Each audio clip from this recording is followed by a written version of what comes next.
All right, I'm working on this 2016 Nissan Altima here. Going to be replacing the engine in it. Now, you've noticed I've already made another video where I was putting a transmission in it, but I wanted to do this in a couple different ways. I took the transmission, everything out through the top, and this video I wanted to do it coming out the bottom. So I just kind of show you a couple different ways of doing this. So the first thing, we're just going to go ahead and get started on this front bumper. Now, I do have it on some ramps at this point, not really necessary, but you need to lift it up to at least be able to get under here and get some things. Okay, I got it on ramps. Like I said, it's not totally necessary, but it's going to make it easier when disconnecting the exhaust and everything, just to have it on these.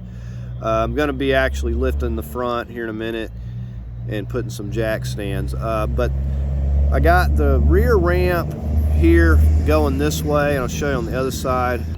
So here we got this one facing in this direction, just so this is not going to be moving around any.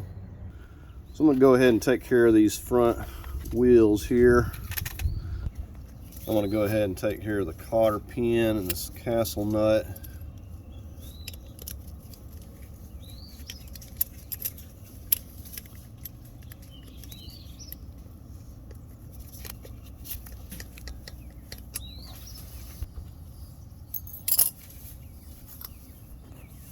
All right, so I got a 32 millimeter and my breaker bar. While we've got weight on this, we're going to go ahead and break this loose.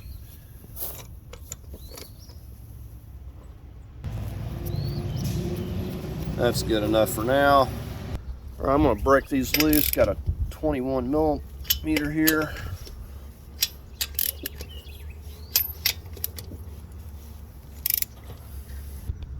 Right, I'm just lifting it here. I'm going to put a jack stand up under here somewhere for now.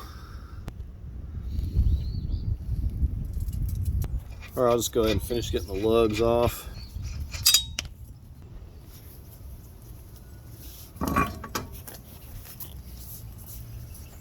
And we'll just do the same thing on the other side.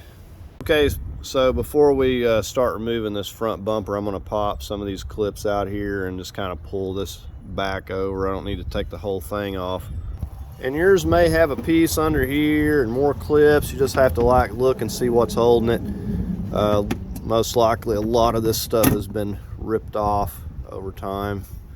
I'm just going to go through here and pop some of these out till we can fold this back.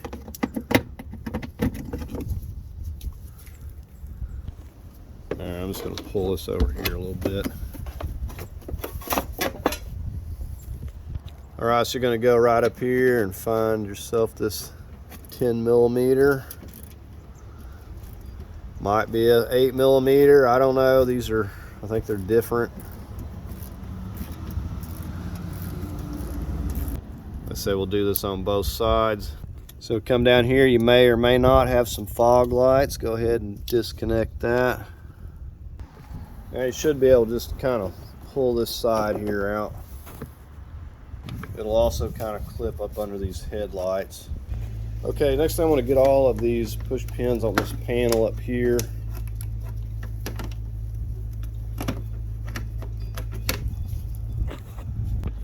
All right, I got all these on the front and then these 4 back here in the back. I'm going to lift this up. Okay, and with that up, we got like 5 of these running across through here.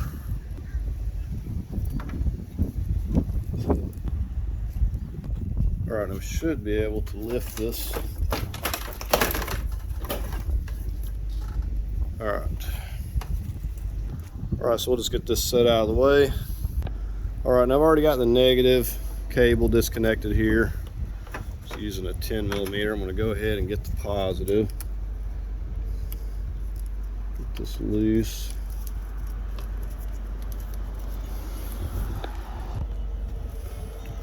And now this would normally have a bracket on it. I've already removed that. I'll go ahead and get this battery out. Okay, so I think the next thing we're going to get on is just getting under here and draining the oil and getting the transmission fluid drained out. All right, so we're going to get on our transmission plug here. Got a 19 millimeter.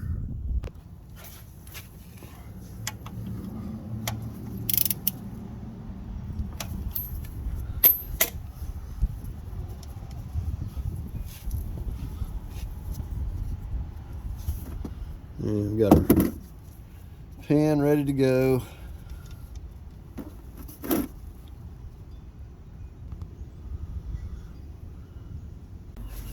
All right, I got a 14. I'm gonna go ahead and get the oil.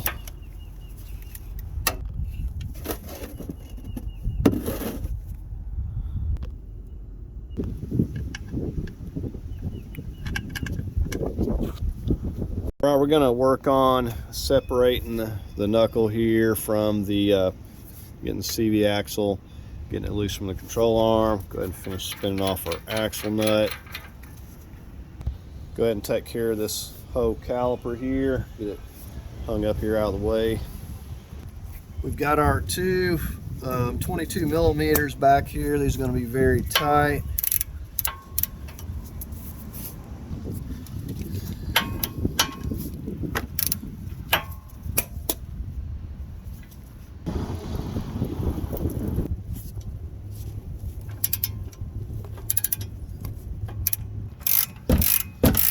Now, before we take that completely loose, let's get this clip here.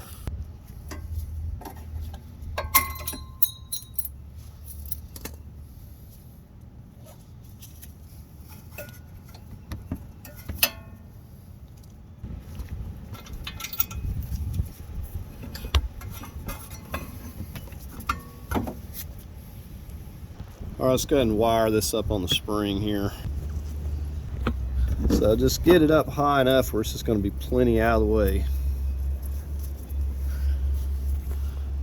Now this ABS sensor wire, I'm just going to pop it out here. Pop it out here, gives it plenty of slack.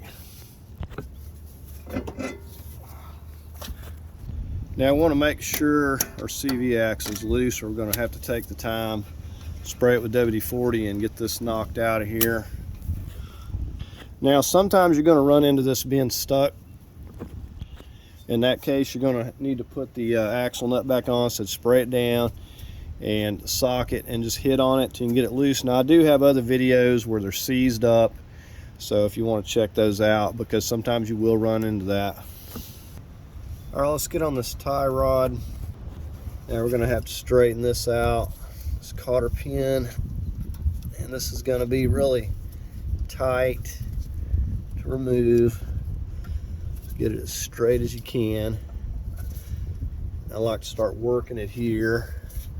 Just tap it with a hammer. All right, so now we got a 19. Go ahead and loosen this up.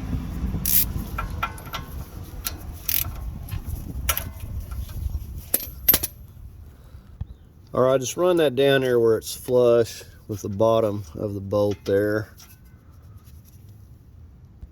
I'm going to use my big sledgehammer here, 8 pound. Find that I damage them less.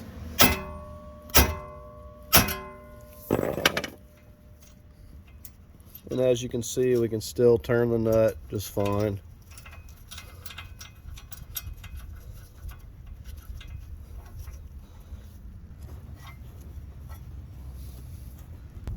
Our pinch bolt, we're going to put an 18 right here to hold it. Okay, we'll just come on this side with another 18.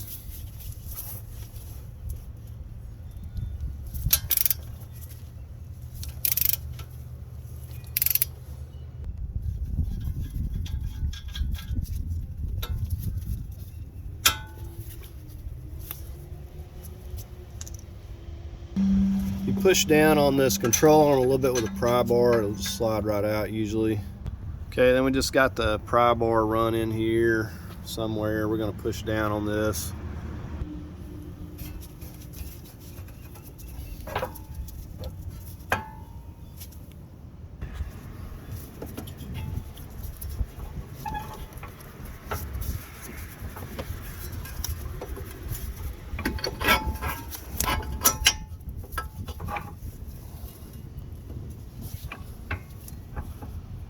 I'm just going to come up here with a hooked end of the crowbar. This is a 3-foot crowbar.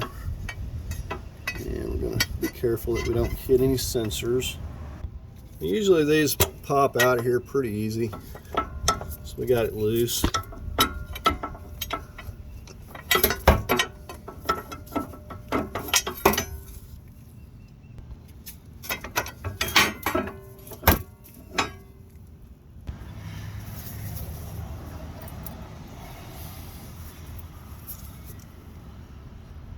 Okay, and before I forget, we got to disconnect this stabilizer link. I'm going to do it from up here because it's the easiest. Got an 18 millimeter.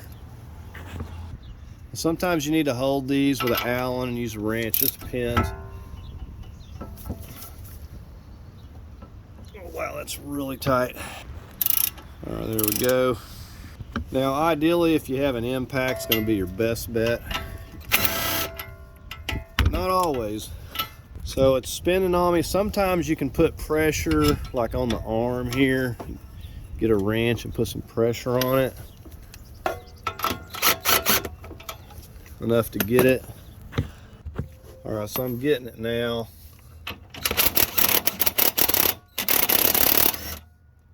Otherwise, you have to get an Allen wrench or something and hold it. So we got everything loose from the subframe. We got the CV axle out. We'll just get the CV axle out and pretty much do the same thing on the other side, and we'll just follow up with taking the CV axle out. It's a little different. Okay, we're on the passenger side here. We're going to take an extension, a 13 millimeter. You see the bolt up here on this bracket.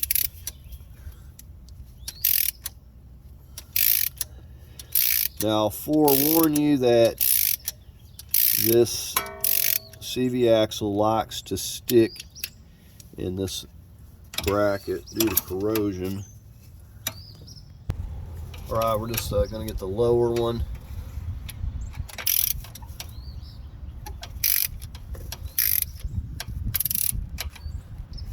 And back to what I was saying about this sticking, one of the best ways to remove this is going to be heat if it's really bad stuck in there.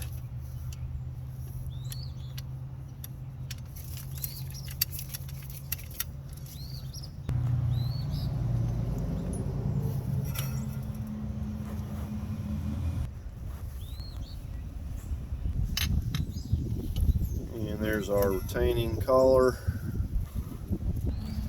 Okay, now this one here is going to come out freely because I've had it off recently, but basically we're just going to pull this out, and it's pulling out of the transmission up there as well. It's just a shaft.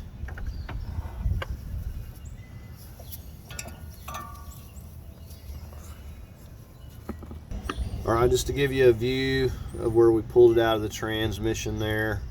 You see that little cylinder bar going that way, that's the stop.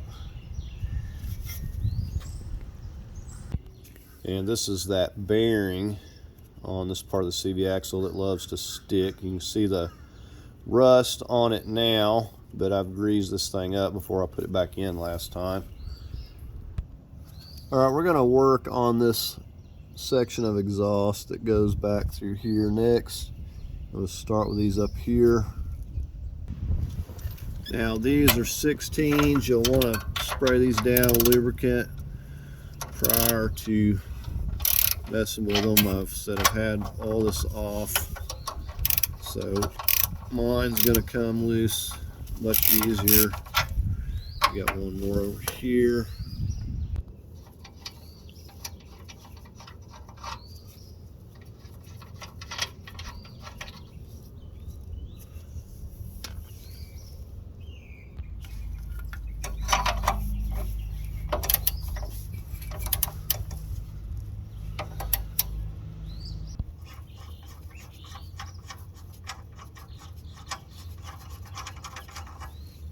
All right, so we have this loose. Right back here at this section where you have this little mount or this hanger, there's a couple of 12 millimeters. I already had these out. They just go right up in here. All right, we're going to move on back here to this section where the cat and the muffler. All right, so again, we got a 16. And these are going to be pretty tight.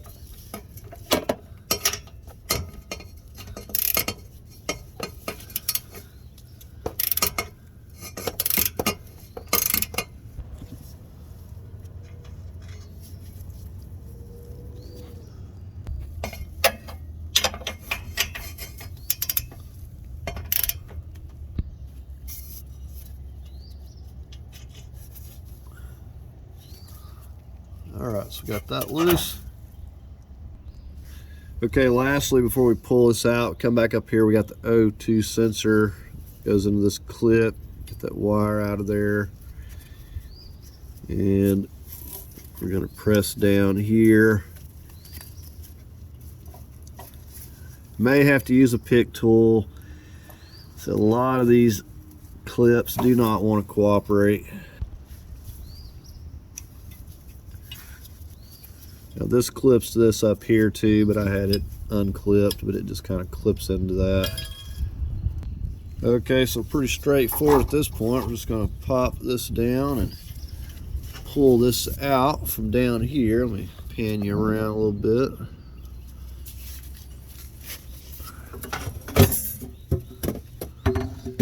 Just lift that up and out of there.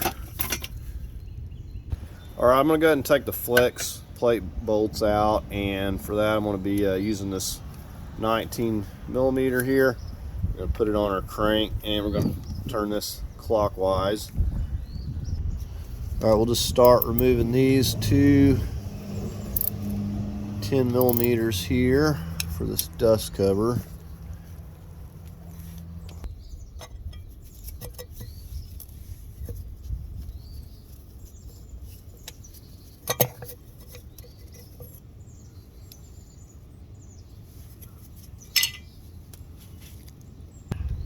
All right, I'm just reaching out here and turning the crank to get our first one there. And I will say that these are ridiculous tight from factory, so mine won't be too bad, but you'll notice that these are going to be really tight. So what I can say is when you're taking these loose, make sure that you're solid and got your hand on this ratchet, both of them, and that you're really good and solid so you're not rounding these little nuts off, because that is a problem. I'm going to hold it out here a little bit.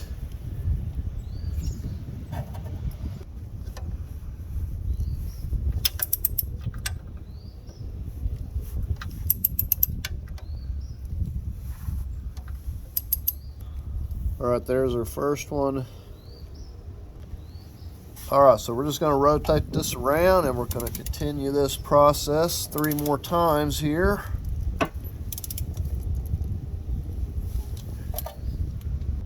All right, so this is the 4th and final one here. All right, what you're looking at here is this center mount. I'm going to start by removing this 18 millimeter right here.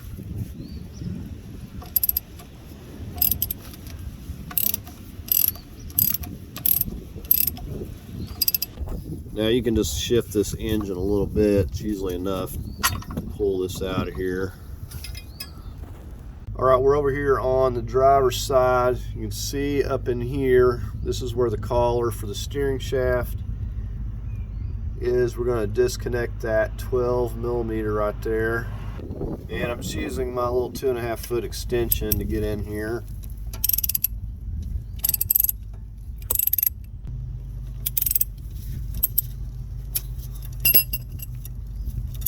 And you'll notice the yellow paint mark there, just to make sure we're putting this back the way it went. Don't be turning or moving the rack once you get this loose. Now I'll need to mark the other part once I take this off of here.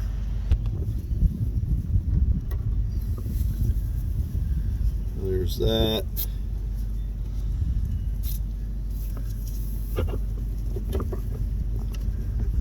It looks like I don't have slack to get that up off there.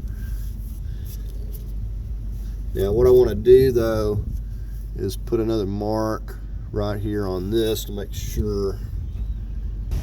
Okay, you can see where I marked that. Now I was able to get that all the way off there. I just had to get up in there with both hands to do it.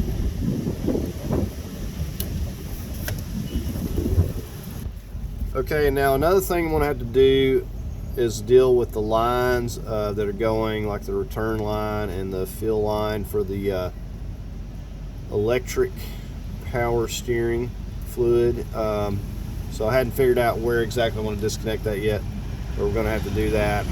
before we can start to lower this subframe here. Okay, just to show you what I've been working on here, this line connects here. What I've done is stuck a bolt in it to stop this stuff from leaking a little bit, and then I put a hose on this part, plugged it with a bolt, so hopefully it's not making any more of a mess. Now the other place we're going to disconnect this line is up here at the rack itself. We'll crawl in here, I'll show you that. Okay, so you're going to look up here. First of all, we've got a bracket, 10 millimeter right here. This line is connected to.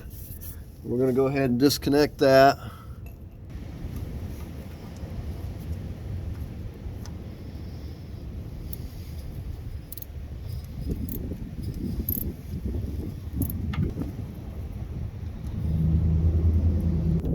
All right, well, that little 10 millimeter ratchet will wiggle this thing around till you get that loose off that bracket.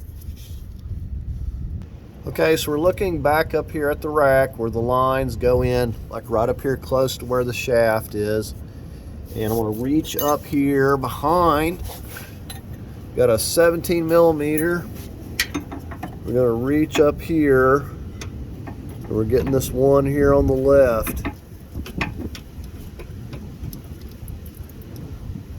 And if somebody knows a better way of doing this, please share. But we're going to remove this now. This I'll just show you in a minute.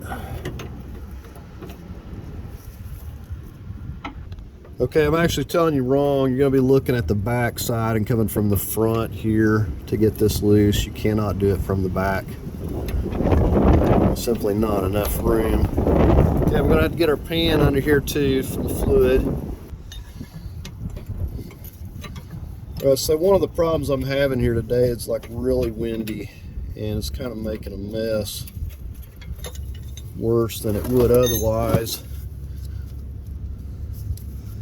So I'm going to finish unscrewing this here by hand.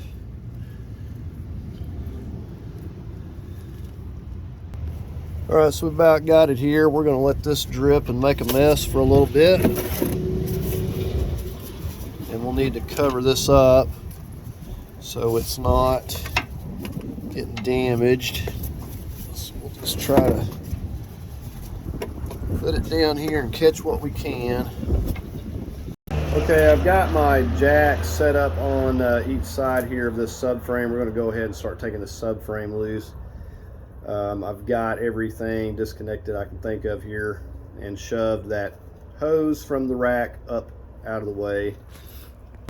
So here we are under each side, about in here somewhere, just kind of trying to even it out as best I can. Now you can see here I've got a ratchet, and I've also got a breaker bar. Got a 21 we're going to be using, and these back here are mangled up a little bit in the back, so I'm going to actually have to use a 22 but for the big ones. But anyways, got a 16 and the 21, and this is going to be very tight, and you're going to need a breaker bar to get these big ones loose. So here in the back we've got 4 of these 16s. We're going to take these are holding this bracket, this piece here, and then the big body mount, the subframe bolt goes through this piece. So very first thing, we need to take these right here out. So we got these 4, and we're going to be doing the same thing on each side. We've got our jacks supporting the subframe, and we'll go slowly, so in case we didn't disconnect a line or something, it's no big deal. Okay, so there we got the 4 of those out, so we'll go over to the other side, do the same thing. Right, so we got those out. We're going to take our big breaker bar here, we're going to start working this loose. This thing may try to spin on me here now.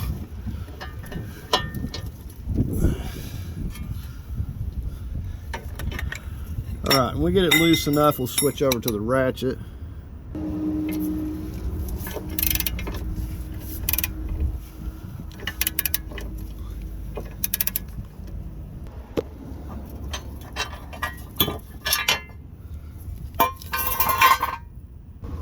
Okay, so I got the one on the other side. We're gonna go ahead and move to the front.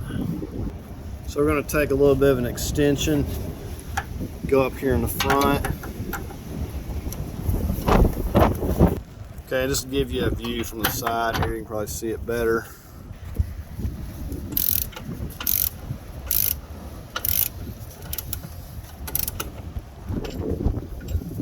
All right, so there's that big long bolt. We'll just do the same thing on the other side. Okay, so with those out, you want to check and make sure you have no wires, no hoses, nothing that's going to get snagged on your subframe. And like I said, everything I believe is clear, but I'm going to slowly start going down with it here. And we'll just go from side to side and do this. So just take your time, make sure everything's clear. Better to go slow than to tear something up. Now what I like to do is put my little mover's dolly under here somewhere before I get it all the way lowered down. That way I'm going to be able to roll this out easier. Now sometimes I've taken and just put cardboard. You can see everything's clearing. We don't have anything hanging up. Okay, so let's go ahead and just get our jack out of the way here.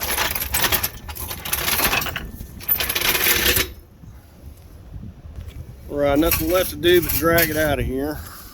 And I'm going to be dragging mine outside, so I'm going to make sure to cap off that one port where I took the line loose so there's no water or anything getting in there. So there we have it. Good time to clean all this up while we got it out too. Okay, so with the subframe out, the next thing I want to work on is getting the belt off here so I can remove the AC compressor. Okay, I'm using a 17mm, just coming up here, getting a hold of this. And I'm going to double up this wrench here to get a little more leverage.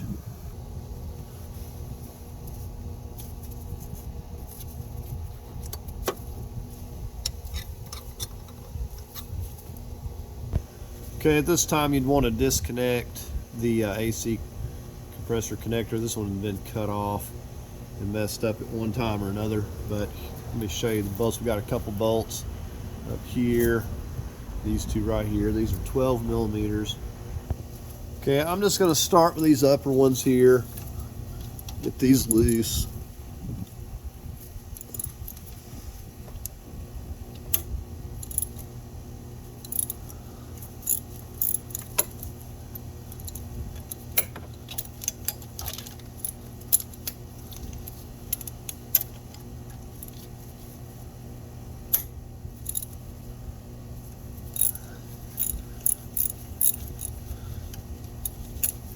I'll switch to the bottom one. You see how it kind of sits on a ledge down here on the bottom. But we're going to take these out and we'll get a strap, bungee cord or something, and just kind of hold it up out of the way, or basically just support it.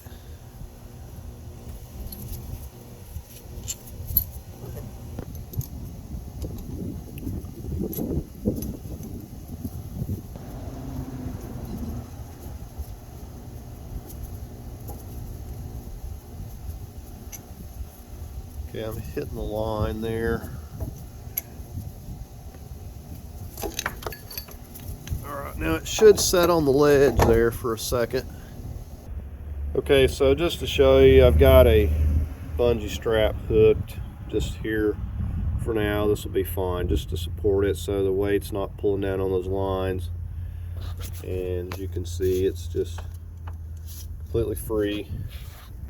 Okay, at this point I want to drain the coolant out. This wind is not letting up and it's just going to be blowing it around, making a mess. So I'm going to go ahead and just work on the wiring harness and some things up here, getting it disconnected for now. I think I'm going to work on disconnecting the PCM and the TCM over here first and taping up these connections. Okay, so you're going to push in here with a screwdriver or your thumbnail to get this thing moving. Alright, and then we're just going to fold it up. Now if this is getting in a bind, take a little WD-40 or some dielectric grease or something, kind of loosen it up, because you can't break these if you force it too much.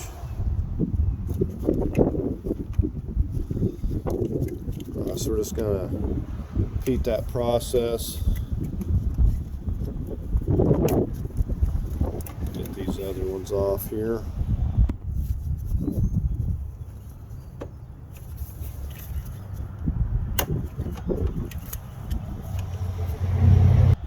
Now if you like, you can take these 10 millimeters and you could take this off of here separately from this bracket. Usually what I like to do is just leave it on here as one piece and just take the whole thing off. Alright, so just tape those up, protect those, keep anything from getting in there. We're going to work on this air box. It's got these clips.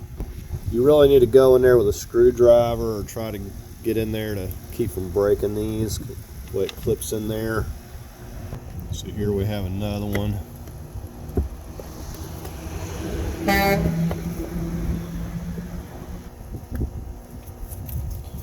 Alright, we'll work on our MAF sensor connector.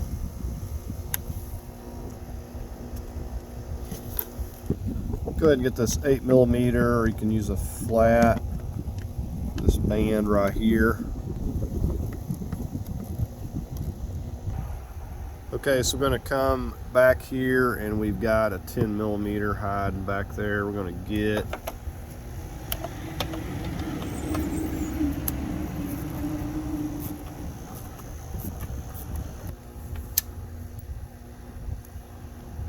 and it's like setting down in some rubber grommets there. We're just going to pull this up. We've got the band loose. We should be able to just wiggle this thing out of here. There, we clear up all that room. All right, we're going to start working on getting this off of here and the wires. Okay, this wire running right around here is a 10 millimeter. I'm switching over to my impact because I don't seem to be getting much accomplished here. So we'll just remove that. Now get in the habit of putting these back where they come from. Now this wire slides down on here. It's going to push these little clips back with a screwdriver, and then you pull that up off there.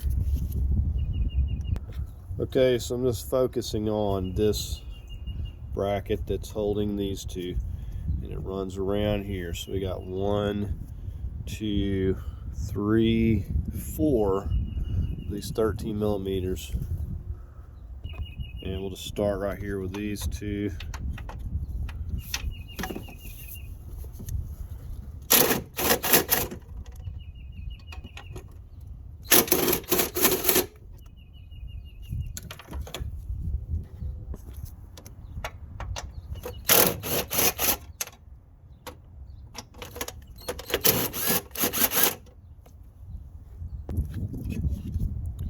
Alright, now so we can just take that out of the way. Okay, now I put those bolts back, the ones I could, and we've got 1, 2, 3 here, I believe, 13s. We're going to take these out.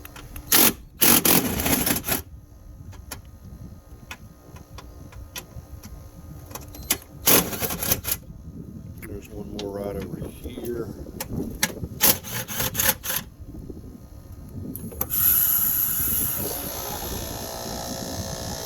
Free up this piece.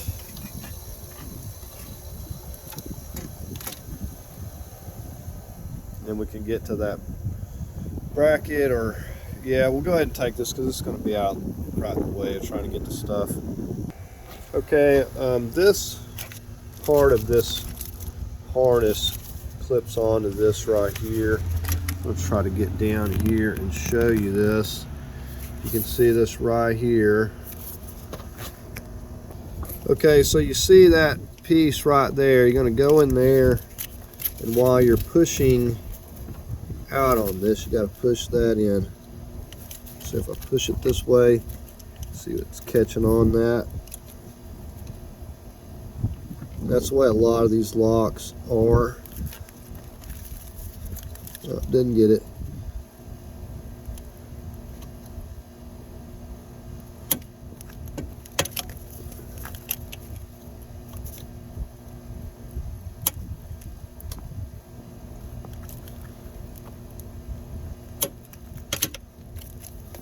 Alright, it's like not wanting to cooperate with me here.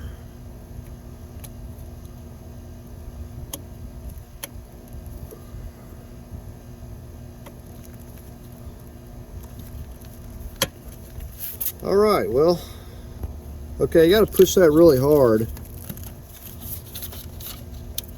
or it will not cooperate with you. So there you see I got it.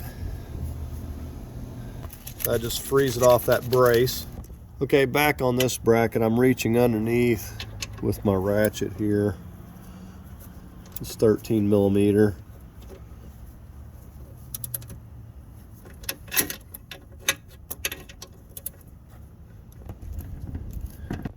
Okay, so the same for the one on this side. I find it easier to come from underneath with the ratchet and take it loose.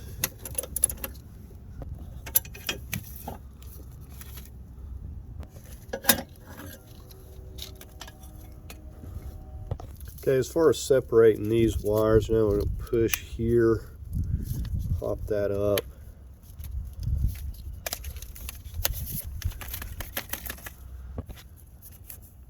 Now to free this from this, we're going to take this right here. This is a 12.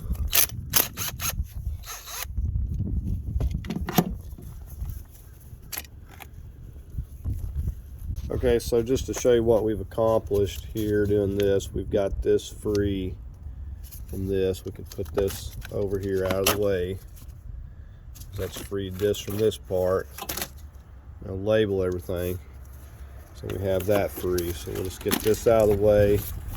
Now we're going to work on some of these wires that are running up through here.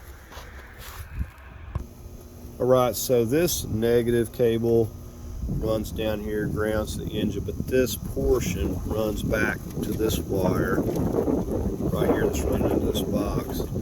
So I need to separate this.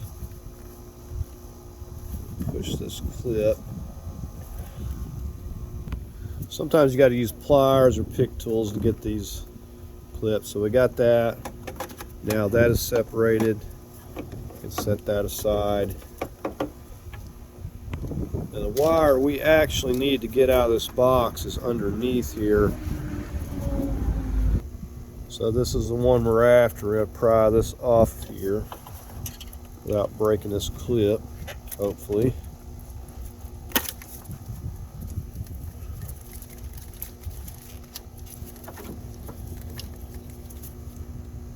You see this is the one that runs on the bottom.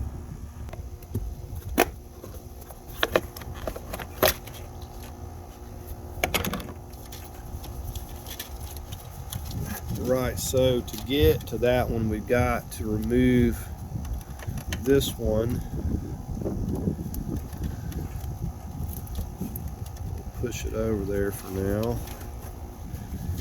These have these little clips.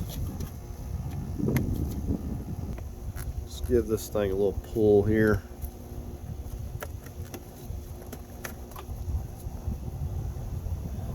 Just pulled the whole thing out. But you can see how these two clip together. I just pulled the whole thing up and out of there. Alright, so back down here, this is the one we need, and it's got a wire, it's got two wires, got this white connector, this one, then this one runs into the other box up here. So let's just follow it to the other box, push these connectors back, give your tip them a pull up.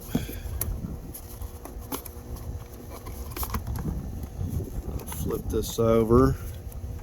So there's our connectors. All right, I'll get you on this side so you can see what's going on here. There are these little tabs on this piece on both sides. Pull those with your finger. Pull that up. And we're just going to follow this in. And you can see we've got like 3 connectors. Now just go in here. You're going to push your little tabs.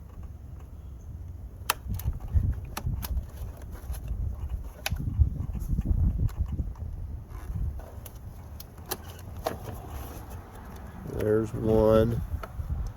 See the little tab I pushed in there. Same thing here. You got another little tab.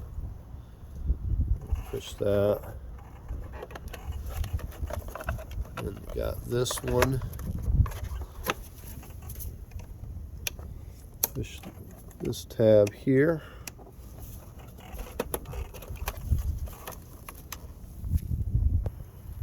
You can see we got that loose. Okay, now I just got to get this brown one back down here in this other box, and this white one.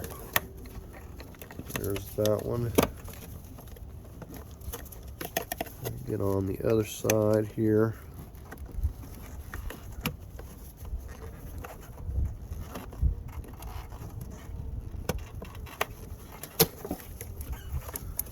Okay, so we have this freed up. Okay, so here's what we accomplished. We've freed up this from our junction boxes there. And now we can simply pull this back over here and leave it attached to the engine. Okay, so we're pretty much done with the wires here. We do have a couple of grounds down there that we got to get loose, which are no big deal. The next thing we're going to focus on while it's handy is getting this shifter linkage disconnected. Got a clip here, 13 millimeter right here.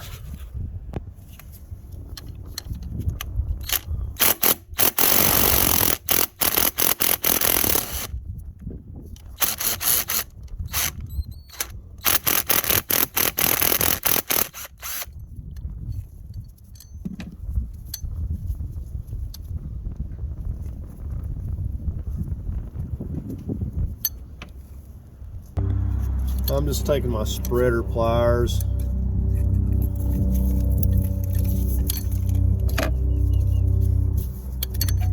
Let's give that a push back, and we have that free.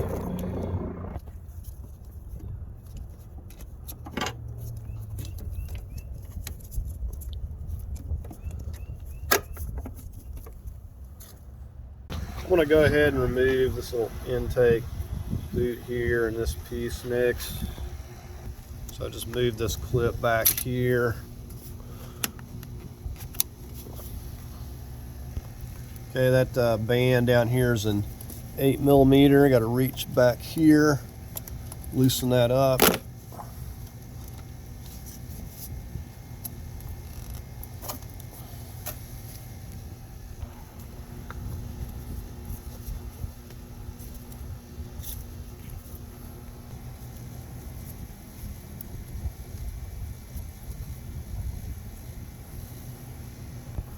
I'm just using these little plastic ones here. I've got metal ones, but I think it was this that worked the best last time.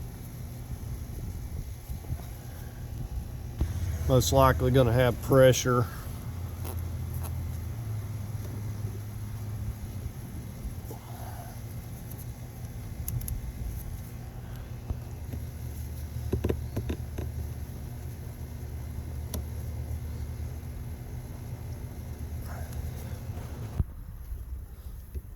Just a little bit of fuel leaking out there.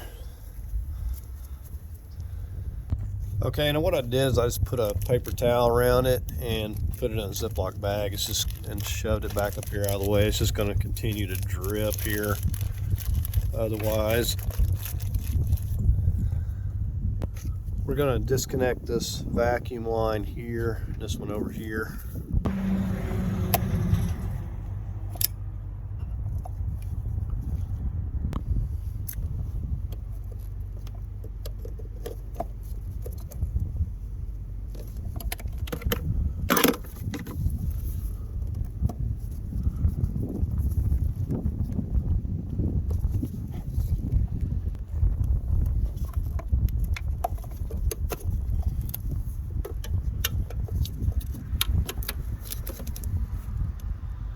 Okay, we're over here on the driver's side. We're going to go ahead and take care of this ground and this ground right here. We've got a 10 and I believe a 13 maybe, or 12.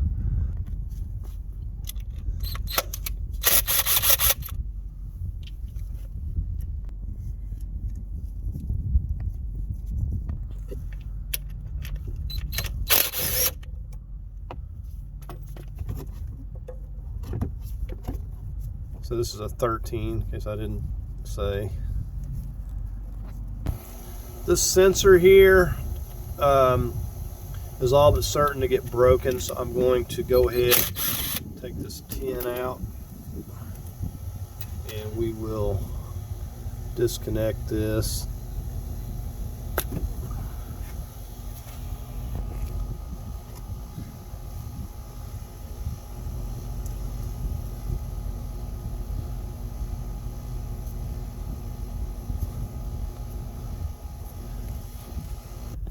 Okay, I'm about to start draining the coolant. It's still windy, but I've got the pan kind of blocked up here, so hopefully it's not going to blow everywhere. Okay, so if you can see this, we've got a Phillips plastic screw here. It has a little seal on it. We're going to just take this out.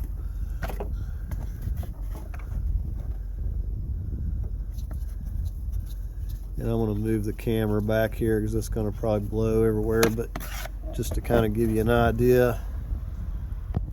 And I'm just going to let it fall down in here. I'll fish it out later maybe.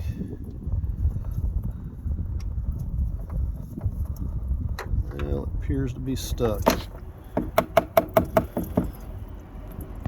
Now it's only trickling out, but once we get up here and open this cap, it'll open on up.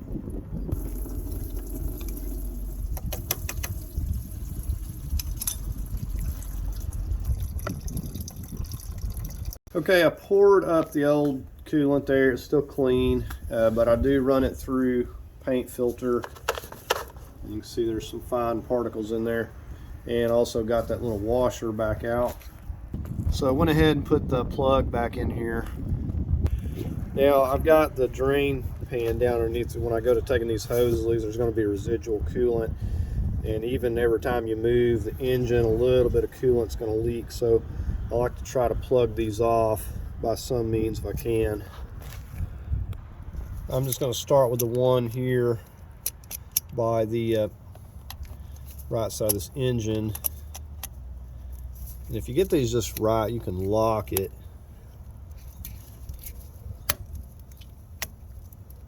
And I've had these off recently, so these shouldn't give me a lot of trouble, but initially you'll want to use a heat gun because every one of these hoses will be stuck. All right, so we've got a little bit draining out there.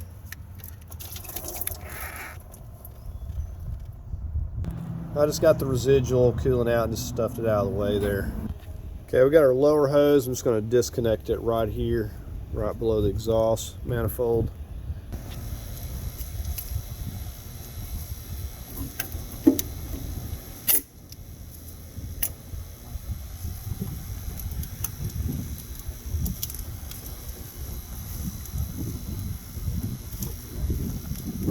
Usually if you can get it to twist, this one's stuck itself again.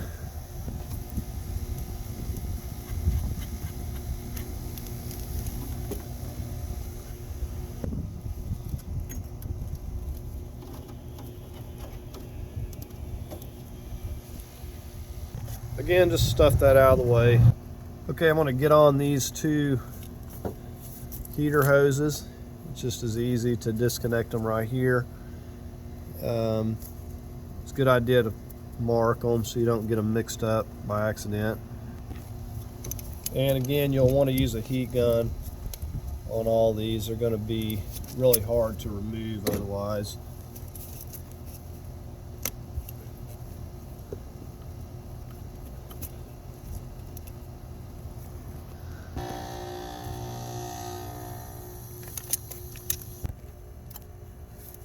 Okay, so I've kind of done a look around and we should have everything disconnected that I can possibly think of. The hoses and everything. I've got my mover's dolly here. We're gonna roll that under there, you know, try to center it with the engine and transmission.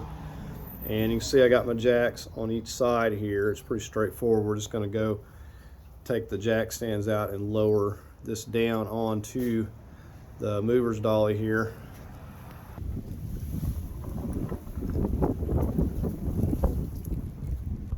So just got the jack set right here, just kind of solid spot, just right here behind my jack stand. I've done the same thing on the other side.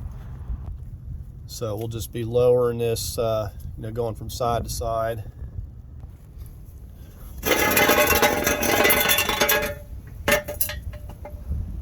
So we'll just kind of keep an eye on things and start lowering it a little bit.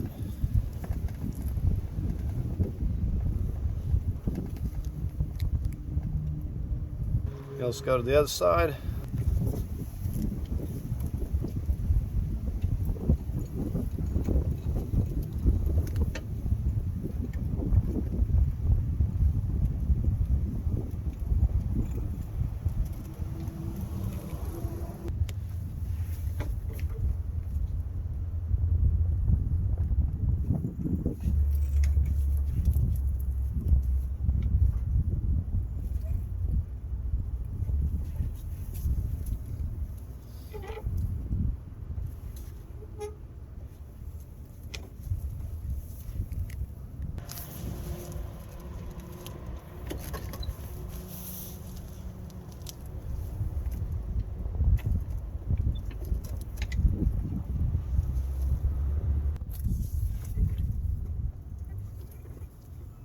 Alright, so that's as low as we can go with it. It's setting on the mover's dolly now. So we're going to I'm going to put tension back on the jack here. So when we take the motor mounts loose, we're going to be supporting this. Okay, on the transmission side, we got an 18mm nut right here.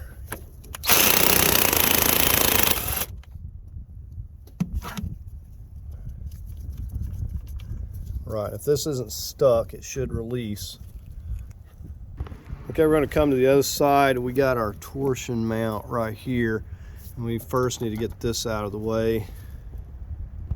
Take a 10mm.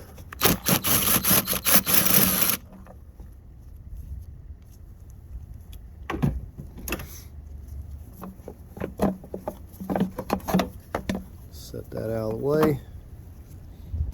Okay, we got a 18mm bolt right here.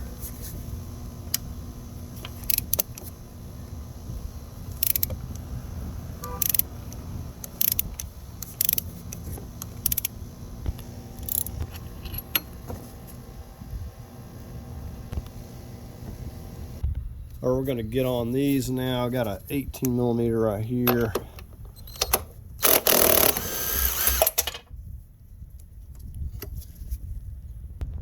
Okay, these are 16s.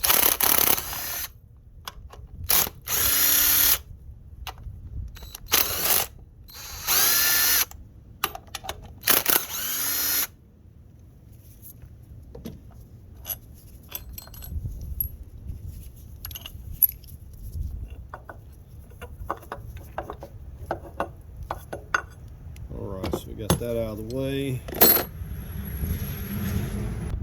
Okay, I came back over here. I'm just going to go ahead and take these 3/16s out because I got to thinking if this is going to bind, this stud's going to try to hang up. You'll see what I'm talking about in a second.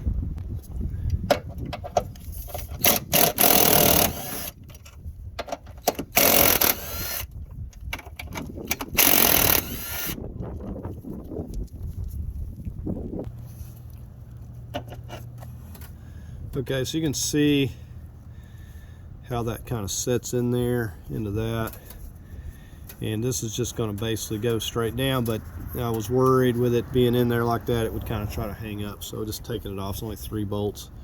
So at this point we're just going to slowly start raising the body of the car and just keep an eye on things and make sure we're not going to be hanging up or didn't forget anything. You can watch this as we're lifting.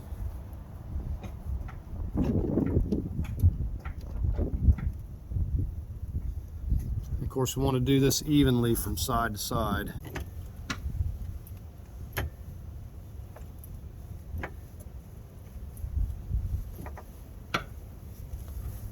Now it is getting real close over here on this side and hitting against that portion of that mount, but I do have slack to move it over here, as you can see.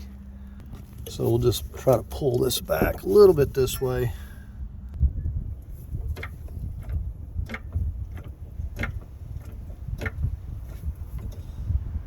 And just for safety, as we're lifting, I'm going to continue to put jack stands in here, and I'll get my bigger ones back in here. As we lift it, we'll just put the jack stands in. So we've got plenty of room on this side here.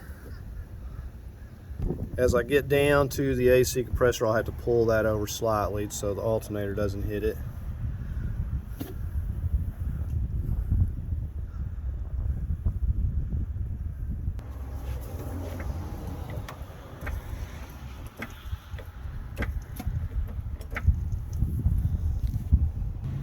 Okay, you see we're getting there.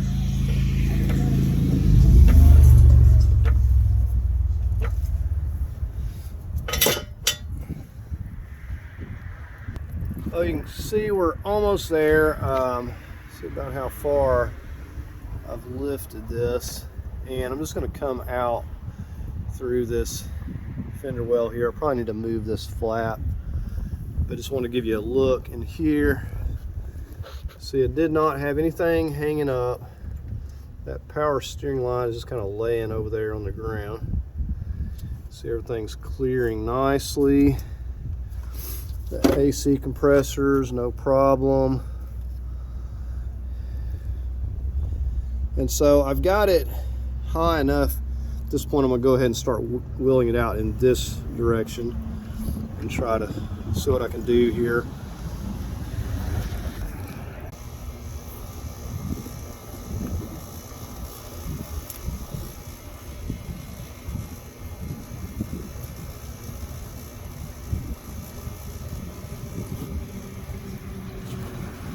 Okay, well, I pretty well got the jack and jack stand maxed out over here.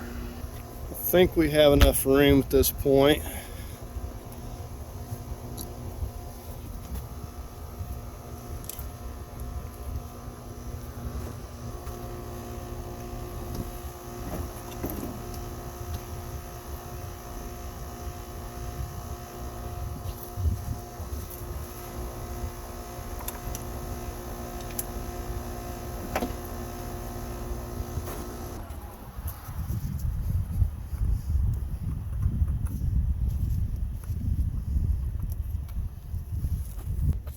Or we're just going to roll it on into the garage here.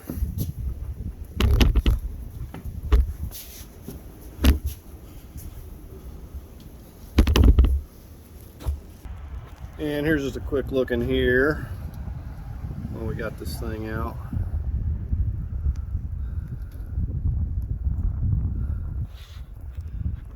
And these are 6-ton jack stands I'm using, by the way, and that one's maxed out.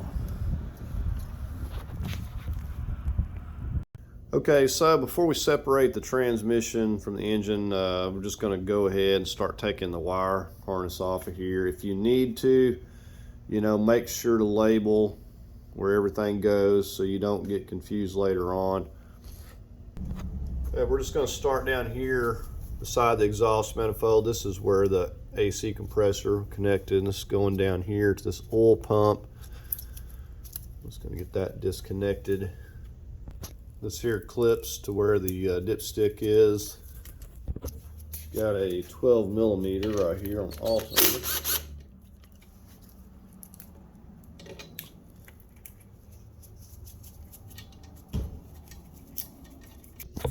And we're going to push in right here, get this connector.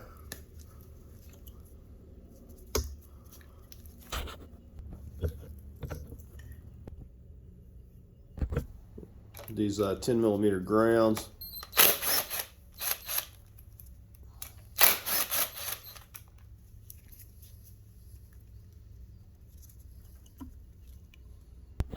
Go ahead and disconnect our coil packs here. Take care of these cam sensors.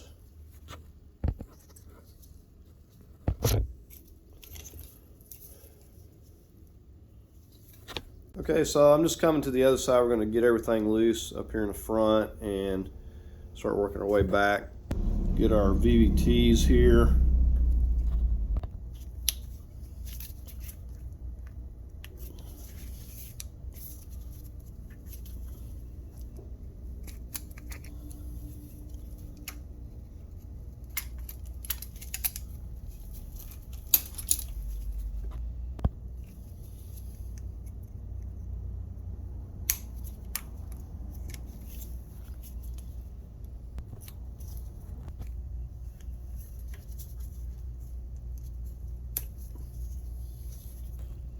Now this will be clipped right here, but this clip is broken.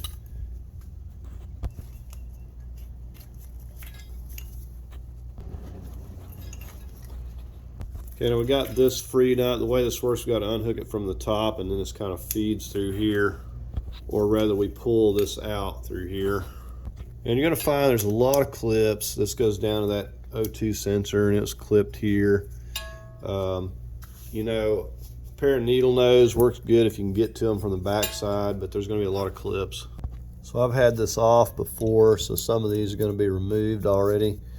We got our crank sensor right here. You got to push down on that pretty hard. Okay, so we got a sensor right here. This is a temperature sensor. We need to get this. But we also have a knock sensor that's up here as well, I believe.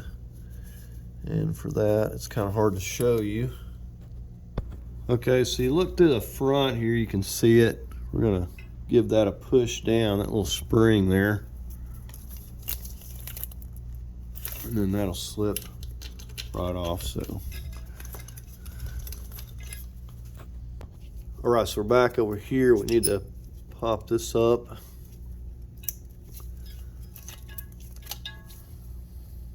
So we'll get our speed sensor here at the transmission. That frees that up. So you can see we have this freed up. We're just going to push it back out through there.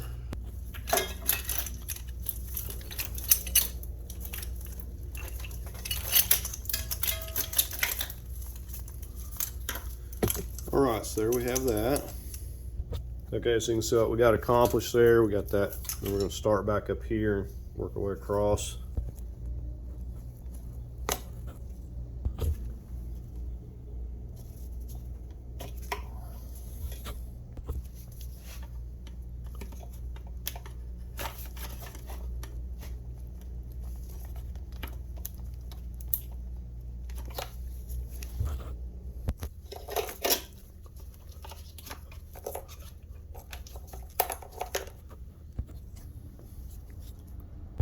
Okay, these injectors, and you get underneath and squeeze this like this. This portion is also clipped. So we'll just get the other injectors. Now some of these connectors you need to use a pair of pliers. Be careful, don't break your clips, or you may have to use like a pick tool because they're just really, some of them are very difficult to say the least. Okay, and this last injector on here is clipped right here. I said if you break these clips, it is never going to be necessary to have all these clips clipping everything. It's just simply, they're not going anywhere. So I'm gonna pop off. Already pulled the clips are here back on this vacuum tube for the PCV. I'm just getting it out of the way. We're gonna pick this part up. So we got all this here loose, and we're putting it back over here. We're gonna get back over here. Okay, so over here we've got a coolant sensor. Now we also have a sensor that runs down under here. I can't really give you a good view of this, but I'm just squeezing from the bottom on this clip. And this one's not too bad. So I'm just squeezing that right there. Okay, now with that, we have this freed up. Pull this out from under these hoses. Maybe. So there we have all that. Now we're going to have this harness running down here. We got the O2 sensor. Disconnect that. Got these, just pick up. So you can just lift up on this. And then that will just kind of separate out. Same down here. And then we got a clip here. So we got to pop that out. Down here we got the neutral safety switch. Give that a push down, pull that back. Okay, so we're down here at the starter. Got 8mm here on the bottom.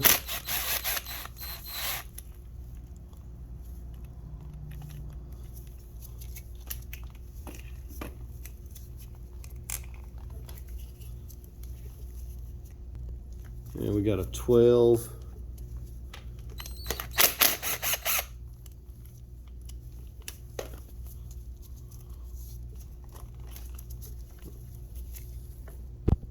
Another clip here on the dipstick.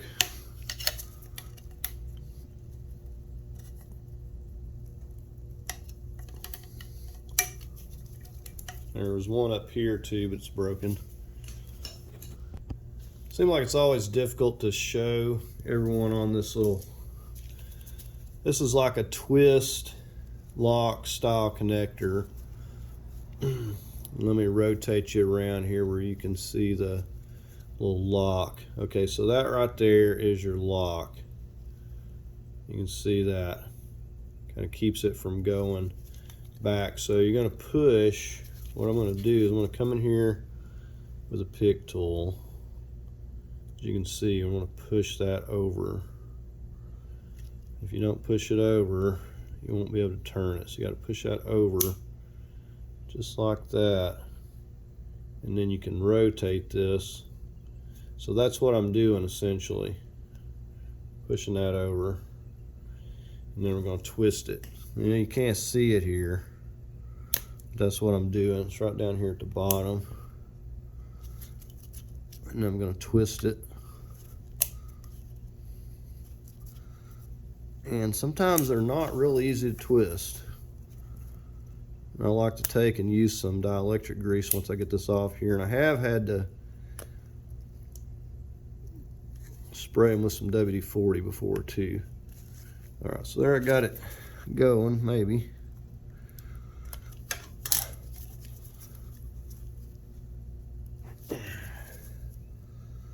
And I have had to use some pliers before.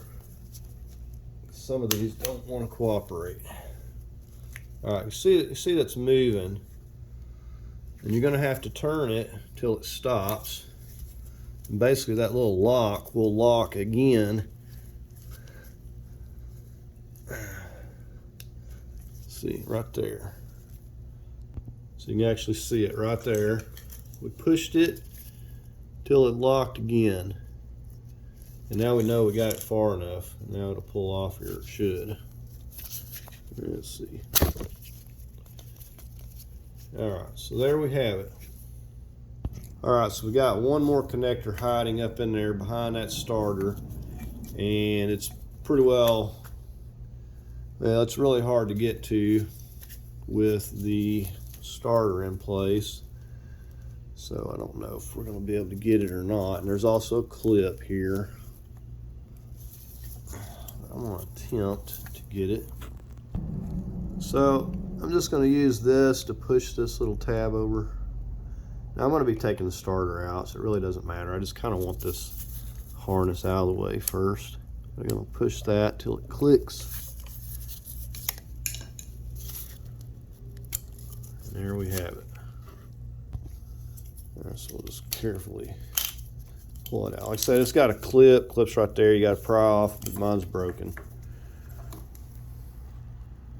Now, I'm not saying it's not a good idea. You know, it's a good idea to label, more especially where things route and things. But I've had this apart before, so. But normally I would be labeling, you know, every little connector, you know, just to make sure there's no confusion. But we should have it all freed up here. Looks like we're stuck on these right here a little bit. Try to pull this up and off here now, maybe.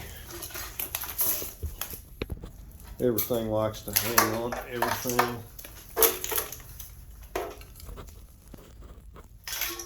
All right, we'll lay this out here and see what a monstrosity this is. All right, so there we have it all laid out there. Okay, I'm going to start here with the starter, getting these 16s out.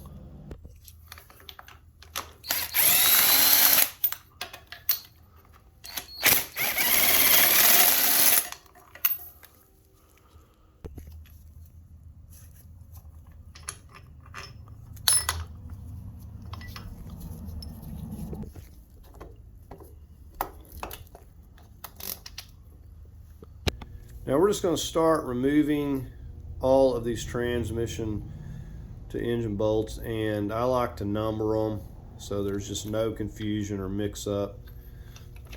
That's an 18 right here.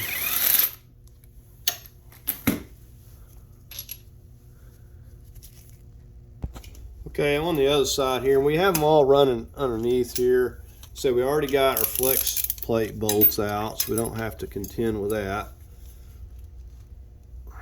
But we're gonna, these are 16s, and we get all these lower ones. There's one over there that's like this on the other side. You can't really see it because of the exhaust. So unless I take the exhaust off, which I really don't want to right now, I can't really give you a visual. I said label these and get yourself a bucket to put them in. Now a lot of times I'll even remove these lower ones while it's still in the car, just because it's easier when I go to set it down on my dolly or on the floor or whatever. These are a little bit more difficult to get to because the other bolts will hold it just fine. So I'm just going under and getting these from this side because the exhaust is in the way over there. All right, that's the last one on the bottom. Right here we got a 18.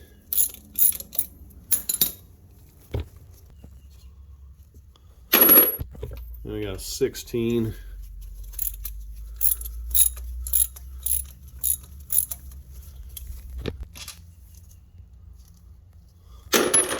All right, so going up top here, we've got a 16 here on this right side.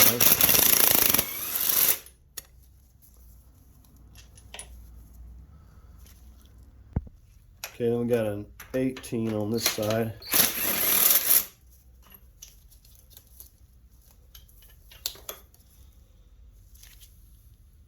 Okay, we got another 18 over on this side. This should be the last one.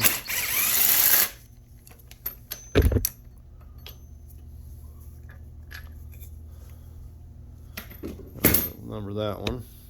Okay, before we can take this apart, you can see we got this hose and this hose connecting up here to this water diverter. So we're going to get the clips off here and pull these off. Said if you hadn't had these off, you'll want to use a heat gun or you're going to be fighting with them.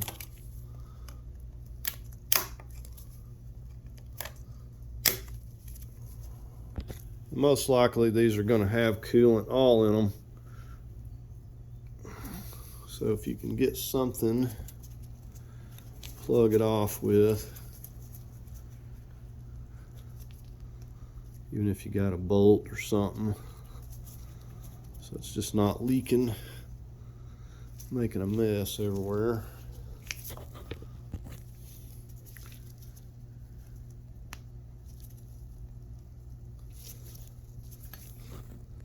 Okay, so everything is loose. What I'm hoping is that I can just kind of shimmy it back here and get it on my other mover's dolly and get it out of the way.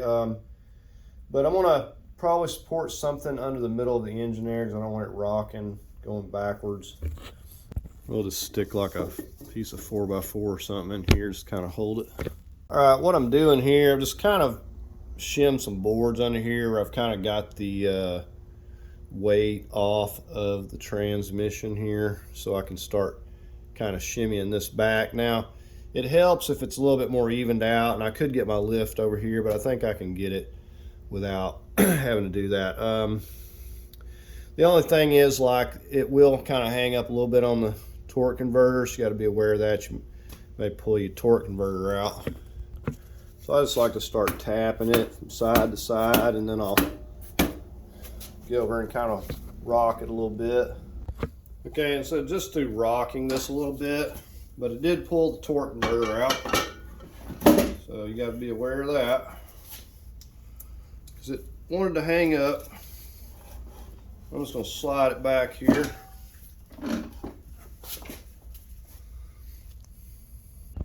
Now I have had to try to take this thing off here perfectly and it's still hang up, so sometimes there's not much you can do about it.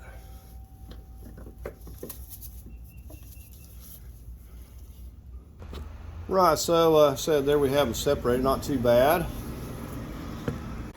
Okay, so here we are. We're getting ready to get the transmission on our replacement engine here. And just wanted to go over a few things here. Okay, so one thing about the replacement engine on a lot of these, unless it's a grade A quality, you're going to be swapping a lot of your components. For instance, I swapped the mount bracket up here. I think I swapped this little water diverter here, and like, you know, several things. Everything's broken, hoses are cut, etc. So even the tensioner. So plan on swapping a lot of parts. You're going to need to use your old engine to swap over anything that's damaged. Okay, so another thing, on top of swapping parts, you're going to want to get your bolts and check every single threaded hole on your engine. You know, you want to make sure that you're not going to have any issues once you get it in. So check every single one of them, blow out the threads, anything that you need to check. Make sure everything looks good, you know, inspect everything. And you want to also take a file, you know, make sure this is smooth. Same thing with your transmission. Make sure the surface is clean and everything's good with the threads. Make sure this is seated in, it's not pulled out. It's a good idea to go ahead and put you know, a seal in there if you have any leakage. You know, I've already replaced this one. Put some grease on this right here where your alignment pegs go. Put grease in those. So here's one of your alignment pegs, you know, put a little grease on that too. So here's your other alignment peg up here. So another thing that'll happen sometimes is when these engines get pulled, you'll be missing one of the alignment pegs, so you may have to pull that off for your other engine. So make sure that the pegs are where they're supposed to go, whether you either got one on the transmission or the engine. Make sure you got those. So you'll also note that I have the holes for the flex plate down here at the bottom at 6 o'clock. Same with the stud on the torque converter, because we're going to need to line that up. And of course we'll have to adjust this as we're pushing this in, or we're not going to be able to get this to go together. Now instead of trying to lift this in place, I've got a strap on here, just right here onto this, and I'm just going to try to lift it and hopefully it balances out enough. Also got the engine about as straight as I can get it. It's kind of setting on just kind of flat onto the oil pan there, but it's pretty stable and it's pretty well level. So we got it on the lift here, and it's pretty well balanced out, really good there. So I'm just going to kind of work it over here and go to mating it up.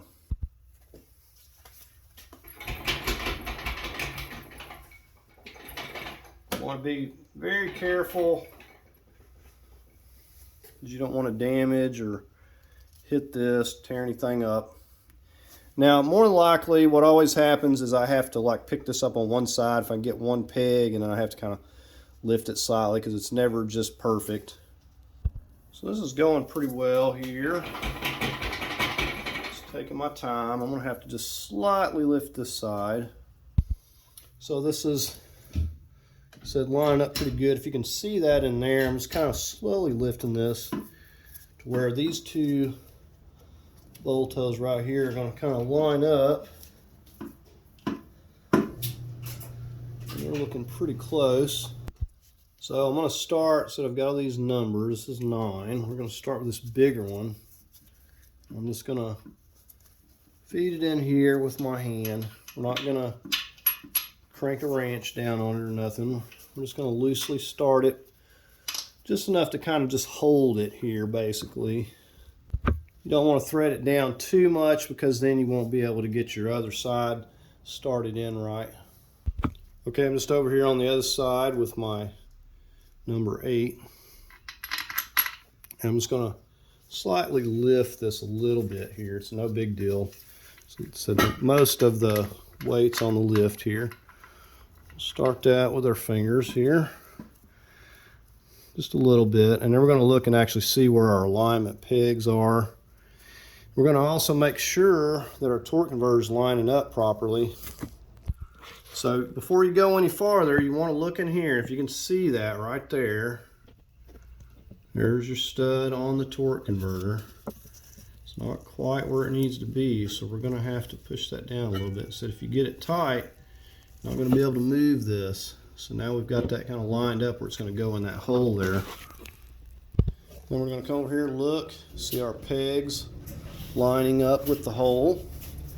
And we should be able just to kind of wiggle this together here.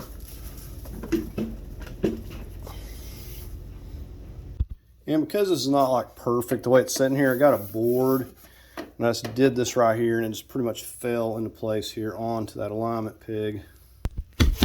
So you should be able to thread all of these down with your hand. If you have to start putting a wrench on it, then it's in a bind. You don't need to go any farther. Wiggle it around. You do not want to be forcing it onto your alignment pegs or anything. And we just make sure we can thread these up here. All right, so it's pretty easy from here on. So we're just medium Loctite on each one of these. And we're going to run them all down by hand. You know, we'll shift the transmission, adjust it as we need to. All I have to do is wiggle it around. I can close up that gap there.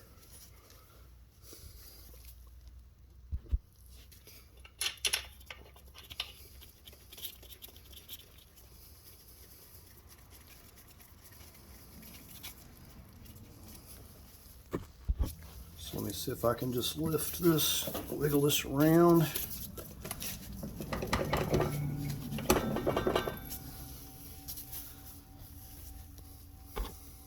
Okay, I'm going to come back up here to the top and get this one.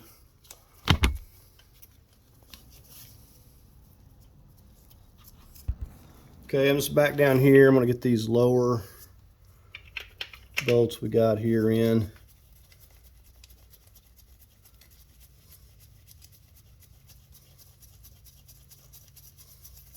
You see we can run those all the way down.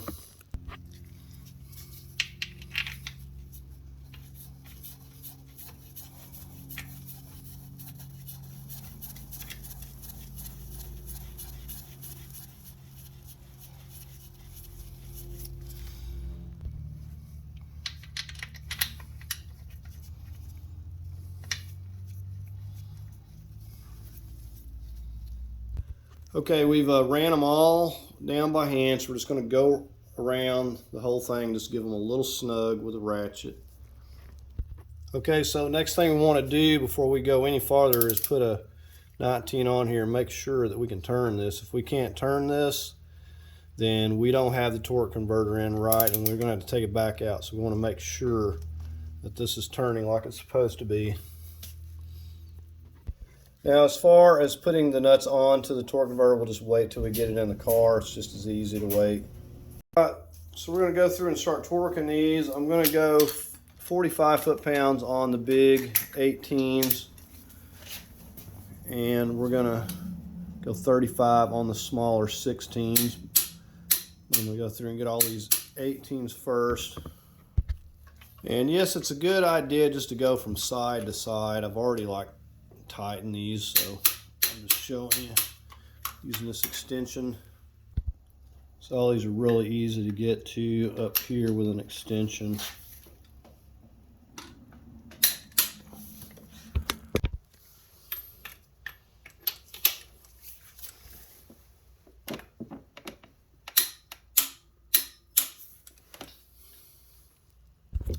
Okay, so I've backed this off to 35 foot-pounds for the 16s.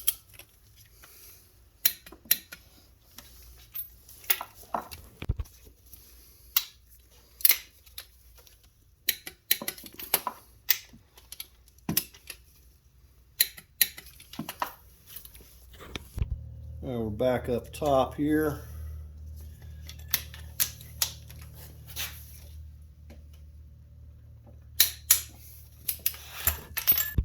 All right, we just got a couple of down here. So we'll go around and we'll double check them all just to make sure.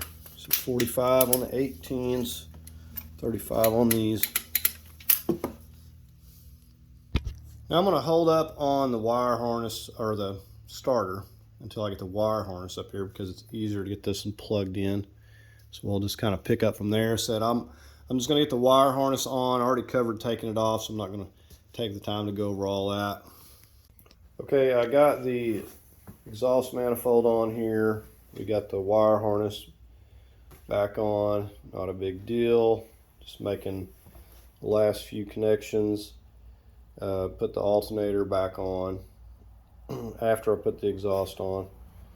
And there's a few more things I swapped to show you. So the CV axle bracket there and the center mount there, that bracket, swapped those over. So that's all I've been doing. I'm getting ready to put the starter in here.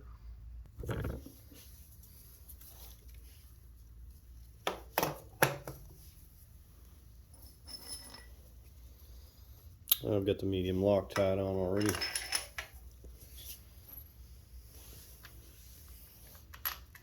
Now I left this wire off the neutral safety switch until I got the starter on here, just so I've got slack. Kind of pull these wires around and connect them. I'm going to torque these both to 35 foot-pounds.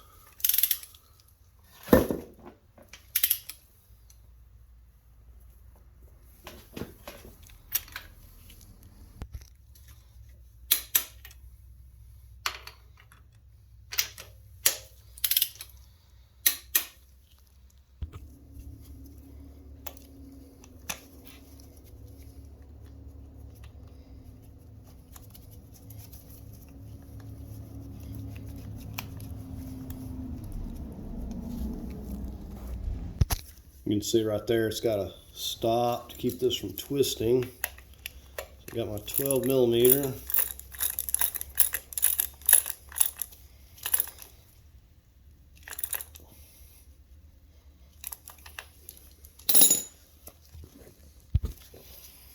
Then we'll get a little 8 millimeter on here.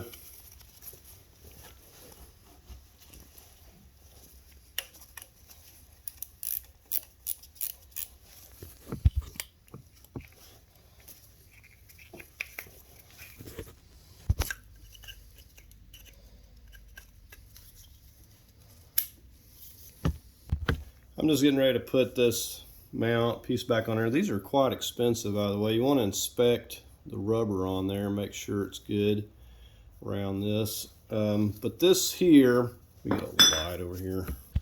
This here has some splines in here. I don't know if you can see them, but you can definitely see the splines on this. And those really grip in. I had to take this apart, is when I got it off here, to get it to separate out.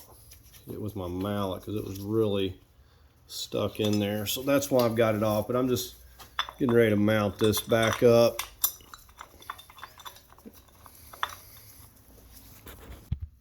So I'm just torquing this to 35 foot-pounds.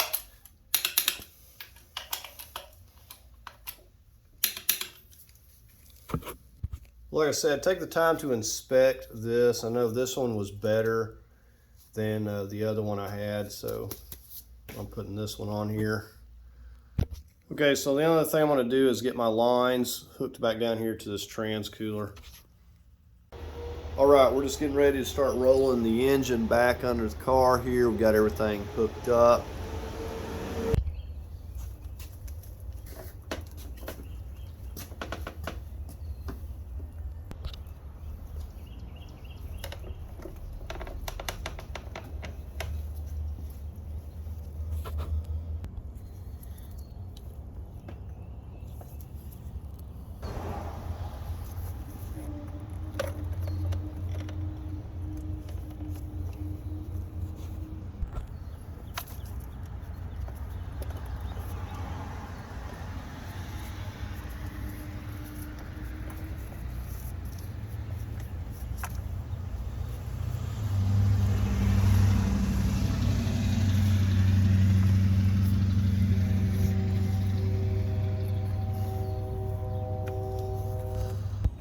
Okay, so we're under and we're fairly lined up where we need to be. Now this will change as I'm lowering the vehicle, so I'll just kind of guide it as I go. Just want to make sure everything's clear, that we don't have any issues. We'll start lowering the car down on each side now, one at a time.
I switched over to my shorter jack stands, just kind of keeping them in place for safety.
Right, this is centered up pretty nicely here. I'm going to go ahead and set this mount. Got some medium Loctite. Go ahead and get these three in. It's really easy to shift this around on this mover's dolly here. So if they're not lining up, just wiggle it a little bit. Now just run those down with my finger tight. Now I'm going to lower this a little more and get this coming up through here.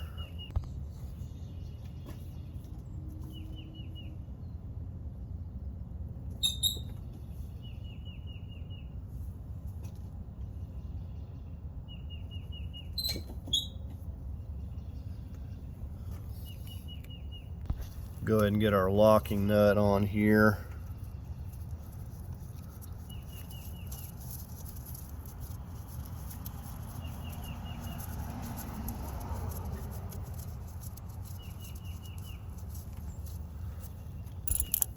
Run this 18 down. That's as far as that'll go. Just gonna run these 16s down a little bit. I'll come back and torque these all once I get the other side.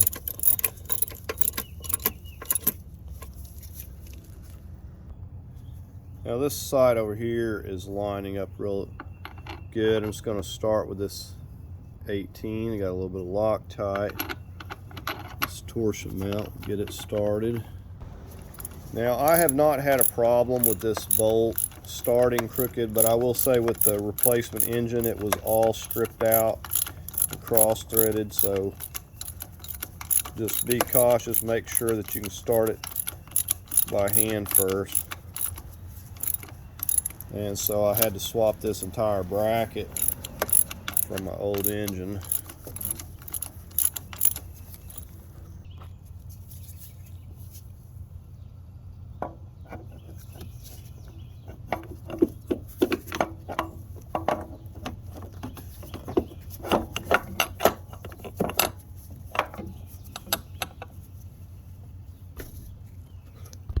Get our longboat, we got Loctite.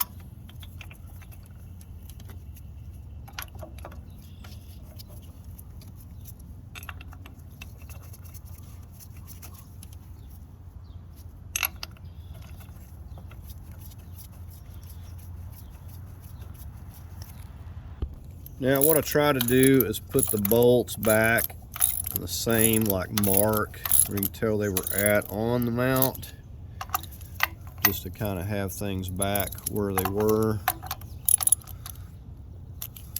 So you just kind of push it around till it covers those old marks.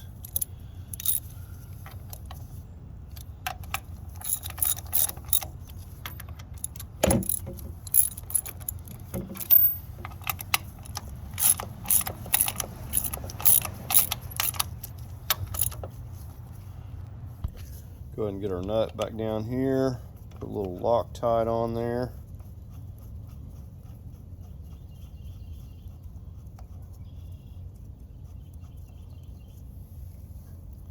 I'm gonna go ahead and start torquing all these. Right, I'm gonna go 40 foot-pounds on these.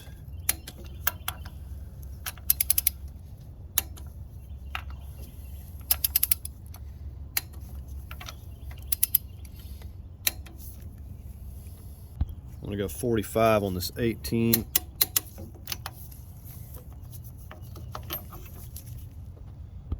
.45 on this one right here. Right, on the transmission mount, I'm gonna go 40 on these three.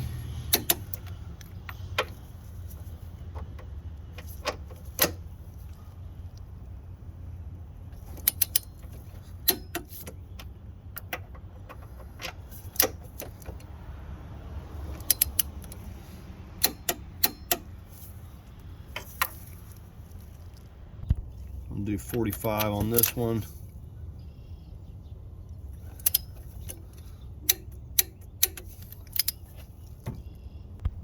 I'm gonna hook a few things up here. We got the mounts in place just while they're here handy. I'm gonna go ahead and pop these hoses on.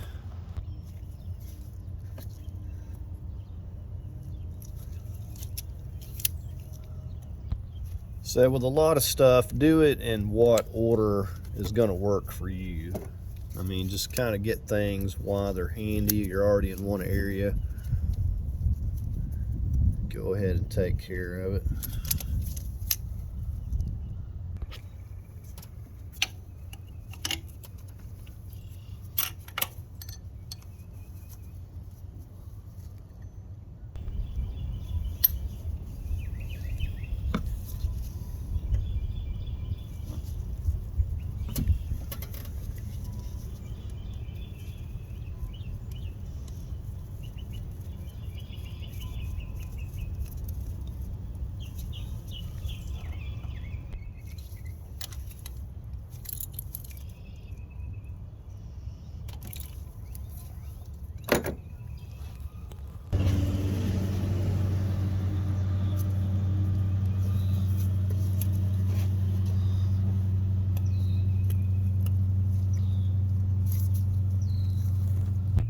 All right, I'm gonna come over here by the firewall here. We'll get some of these vacuum lines reconnected.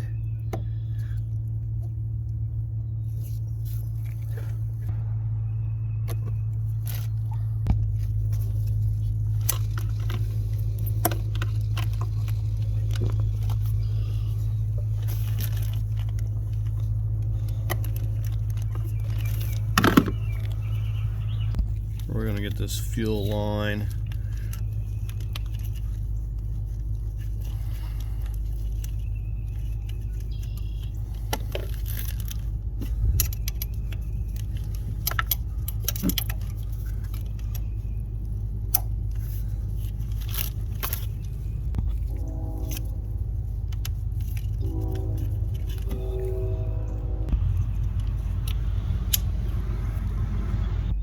Okay, so we took care of a few things here that are handy. I know we don't have everything, but this is good enough for now. We're going to go ahead and get the vehicle just lifted back up and on our jack stands here, and then just proceed on.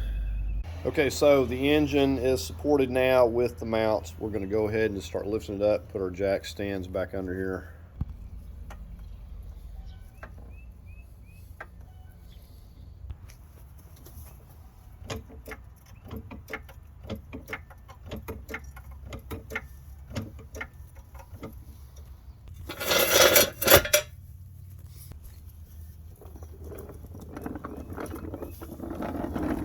I'm going to go ahead and set this AC back up here. I've got the bungee cord still on it.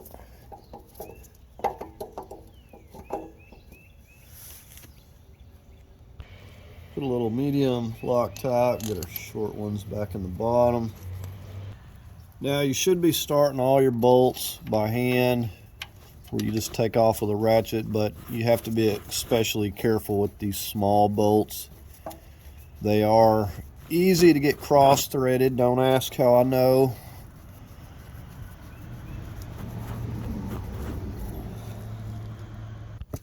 And we'll get our longer bolts up in the top here.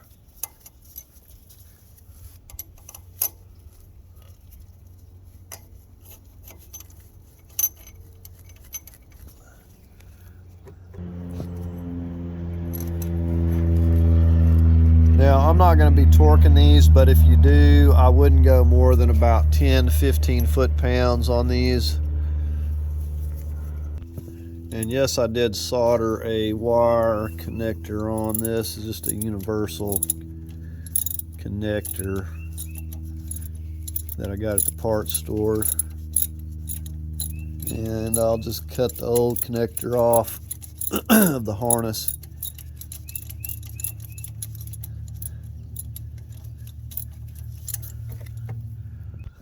Okay, so just snugging these down here.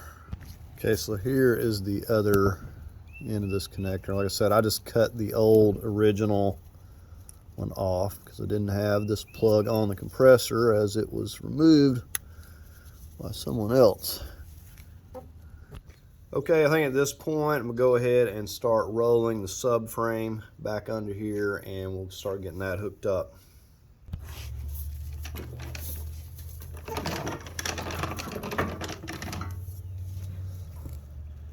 All right, so nothing to it. We just rolled it back into place here. Okay, so same thing as before. We got our jack on both sides, and we're just going to start guiding it up into place, kind of get it semi-close, and then we'll start guiding it up here.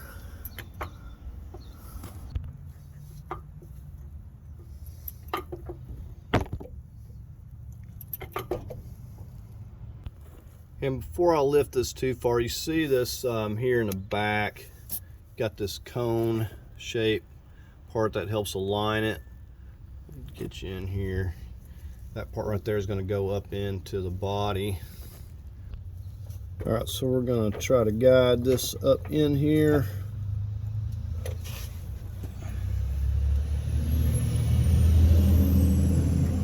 So it kind of just self-aligns. Okay, now this whole bracket back here has to go with it. So some medium Loctite, or 21. Let's get this started by hand. If we can't start it by hand, then we've got a problem. We'll have to like shift it or adjust it. We don't want to get it cross-threaded. Now we'll go ahead and loosely start our 16s here. Put medium Loctite on these as well.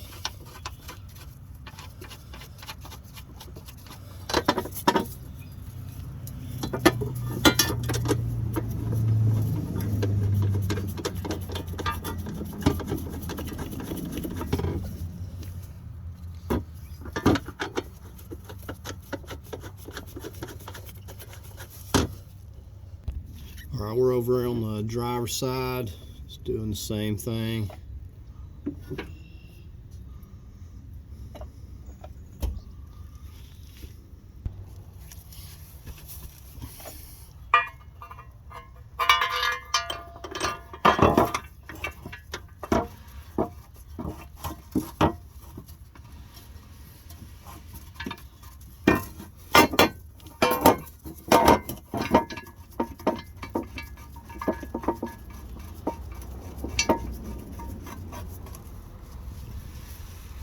I'll just get the rear ones like we did on the other side. Okay, now I wasn't even watching the center mount. If you look up there, that thing went right into place, no problem. So I've just finger tightened the rear ones. I'm gonna go ahead and move up to the front now. And again, I've got some medium Loctite. And I'm just running these down by hand because I don't want to get anything cross-threaded. All right, we've got these snug. I'm going to torque these to 130.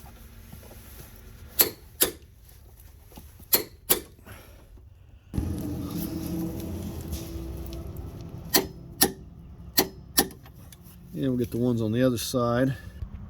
I'm going to torque these to 35 foot-pounds.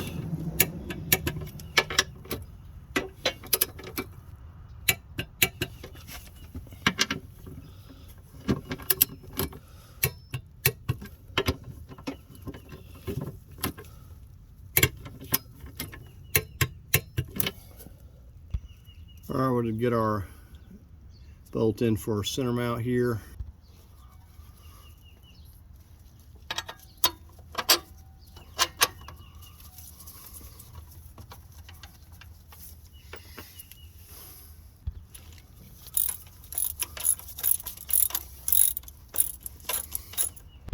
Torque this to 45. All right, I'm just going to line up this collar. And it does have a plastic piece here, but still a good idea to mark everything. Looks like I'm a little bit off there.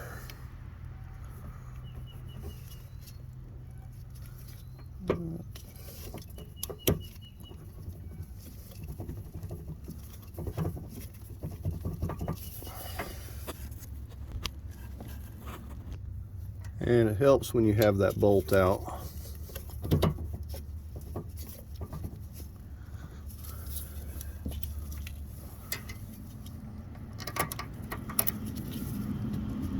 It's going to come down a little bit farther. All right, I was off on that just slightly. I had to readjust it. It's probably the reason that it didn't want to go down. Now usually I'll use my high strength Loctite here, but I couldn't find it.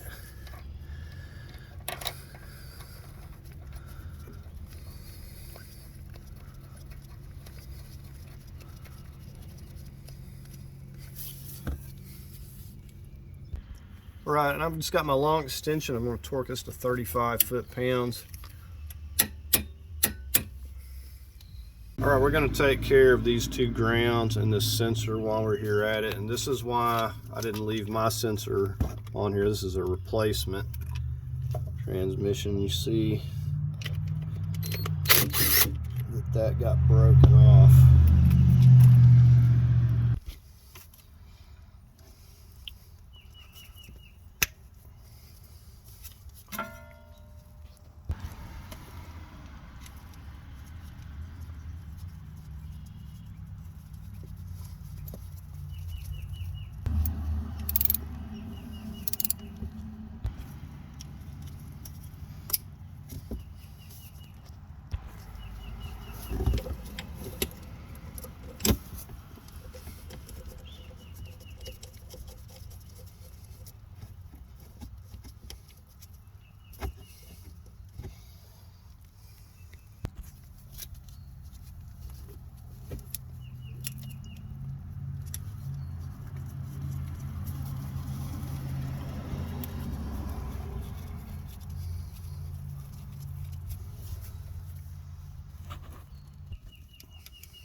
This is a 13 and a 10, by the way.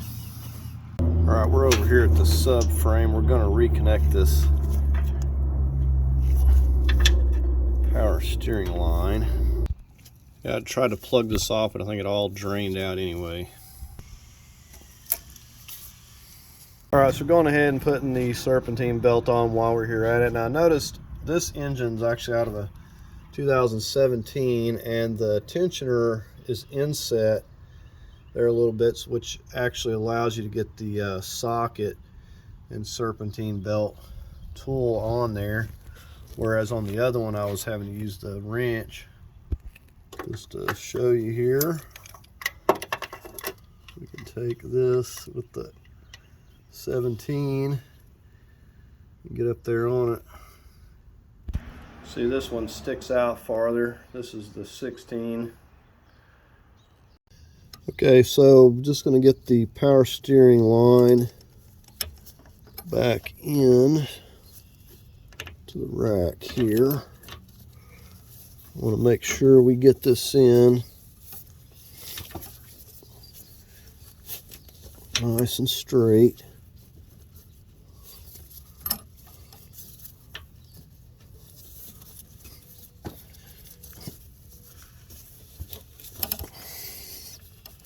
Kind of wiggle it, thread it all the way down by hand.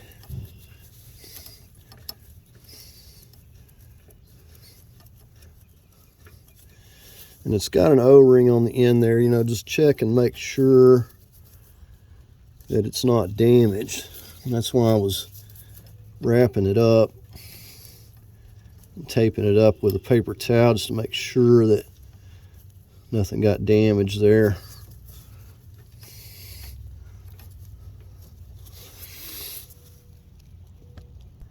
All right, so I've got my 17, and it shouldn't take a lot.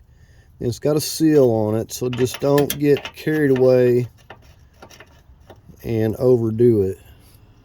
Snug it down there and call it good.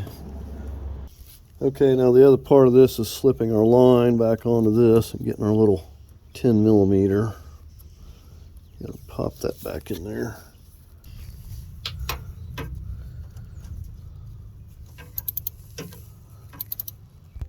And I was going to say you could separate this here, but I've tried to separate this in the past and it is almost impossible to get that. So that's why I take it loose right at the rack there. All right, we got that snugged up. Okay, just like before, we've got a 19 out here turning the crank. We're going to start getting our torque converter, flex plate nuts, 14 millimeters. I'm putting some medium Loctite.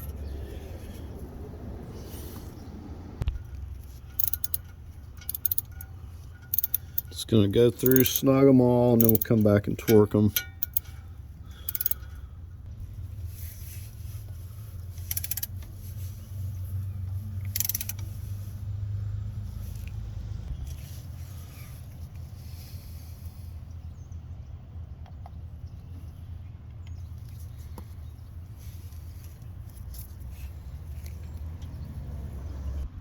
And just because I haven't mentioned it, you want to turn your engine clockwise, your crank clockwise when you're turning this. All right, so I've went around and double checked these twice. Like I said, I put a paint mark just so I know where I started from, but got them all torqued 35 foot-pounds. Go ahead and get our dust cover on here.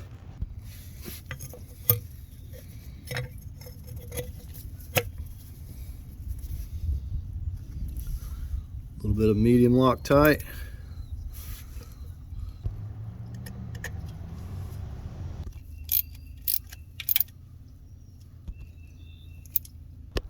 All right, the next thing we're going to do is get our CV axles in. What I like to do is take my silicone paste, or you can use transmission or the CVT fluid, but I like to make sure that I do this to both CV axle seals. Now it could be that they also mess these up as they cram these plastic caps in here sometimes that ain't the right size and they're rough with them. But I don't have any CV axle seals handy at the moment, so we're just going to go with it. It's kind of hit or miss. Now I made sure that this end is clean. Put a little bit of silicone paste on that as well.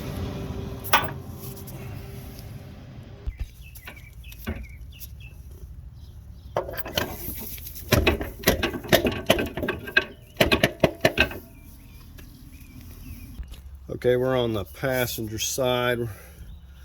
I've actually got this one protected, so I don't, because I've got the end clean. I got a little bit of grease on. I'm just going to shove it a little ways here and crawl underneath.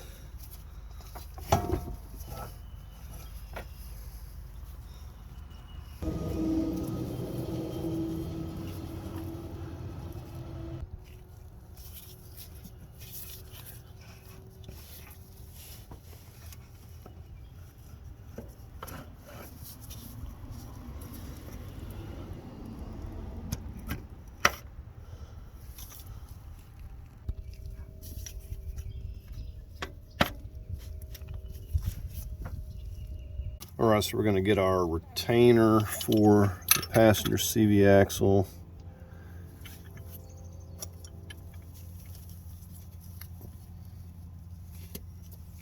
I've already got some medium Loctite on this 13 millimeter.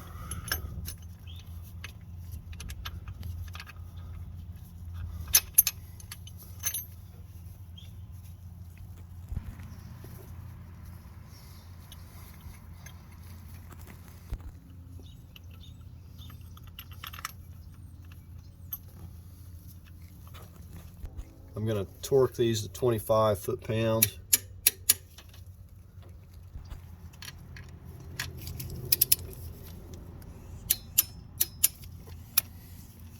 All right, now we'll work on getting the knuckle put together. All right, we're going to get the knuckle put back together. I just like to spray this down a little bit.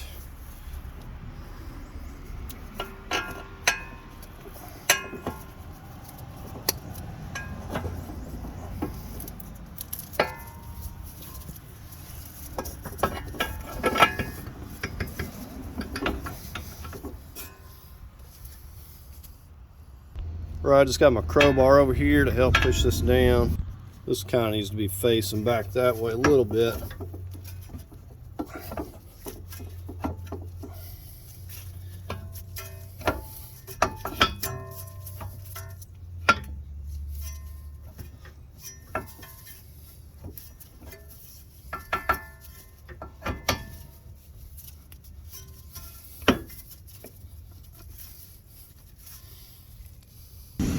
As soon as I paused the camera, it just fell right in. So to get our pinch bolt, and we're going to feed it through the back. Oh, I can't see what I'm doing. And you got to kind of push down a little bit.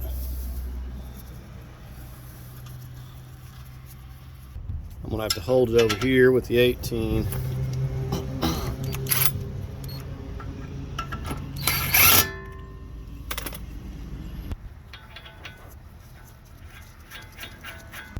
We'll torque this later on.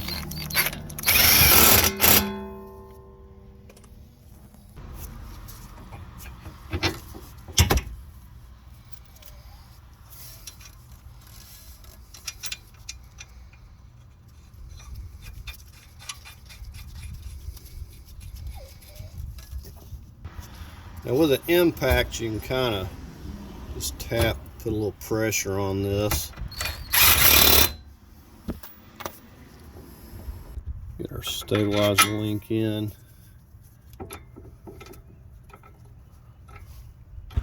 So I didn't realize this first, but you come back here with a 19, you can actually hold that.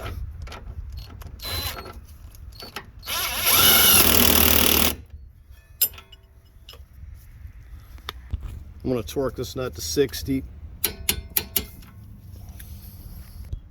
I was seeing where this called for like 25 or something. I'm going to go at least 30.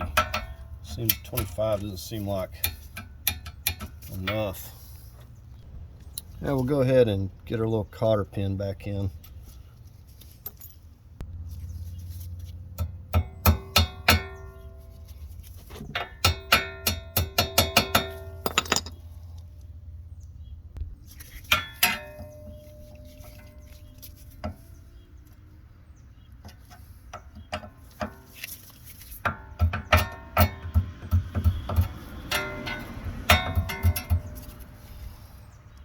I gotta hold the pinch bolt on this side. We'll get over here and torque this. And we're gonna go 45 on this 18.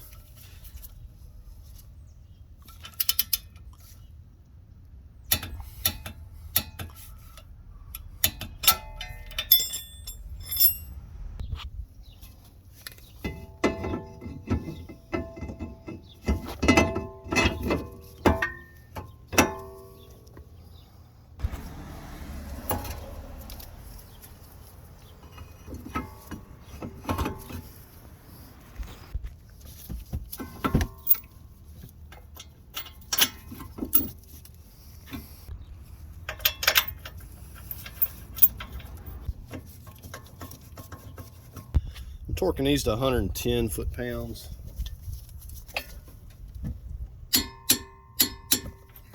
Let's get the lower here.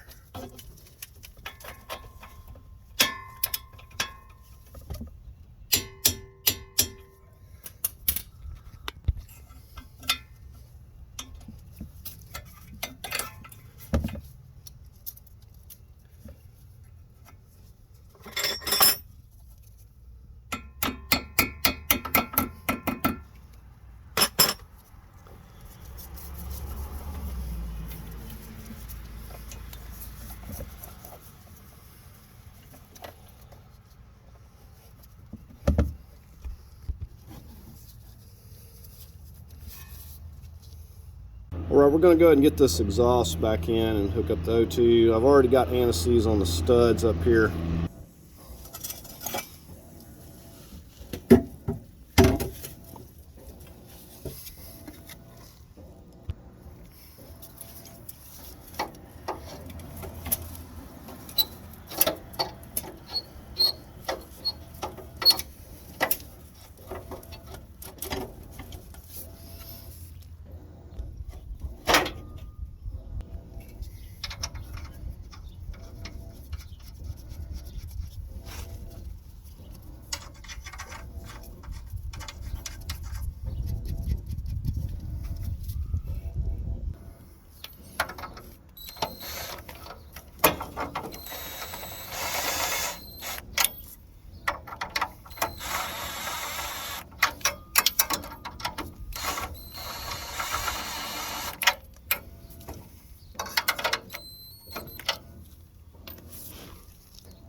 This brace is kind of right in the way here. Let me see it reach up over this hand.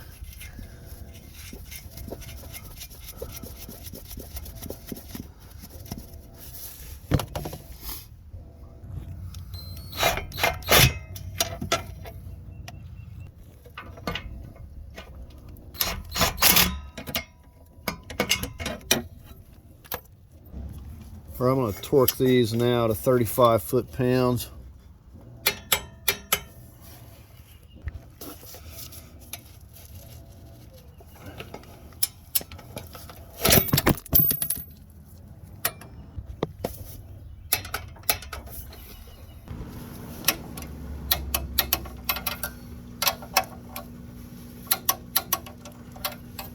On 35 on these as well. Just going to torque these to 20 foot-pounds, 12 millimeters.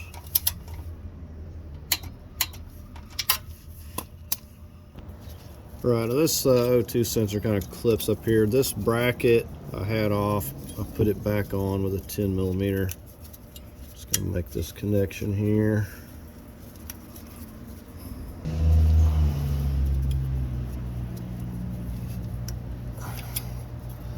And want to kind of get this back in here so it's not getting wrapped up around the exhaust or anything.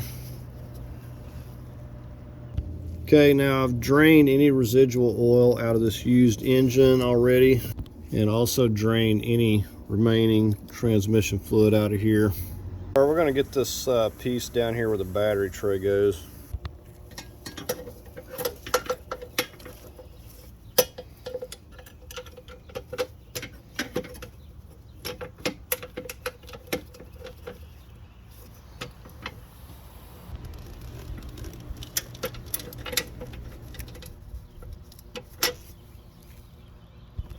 And these are 13 millimeter. All right, I got those snugged up. All right, now on this, we got 1, 2, 3, and 4.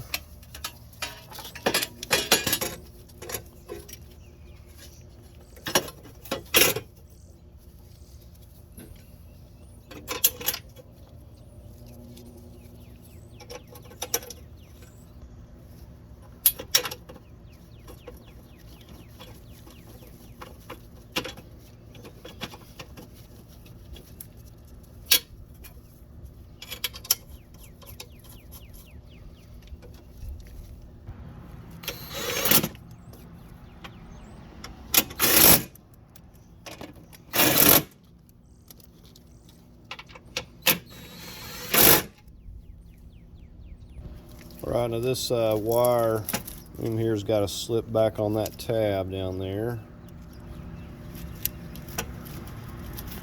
So line it up.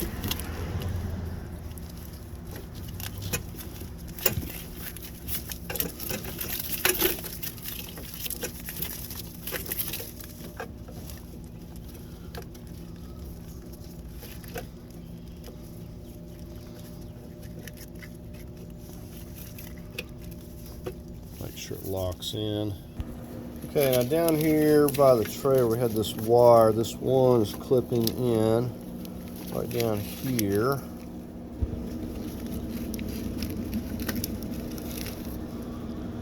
Okay, remember all these wires, got to work on getting those back up into these boxes.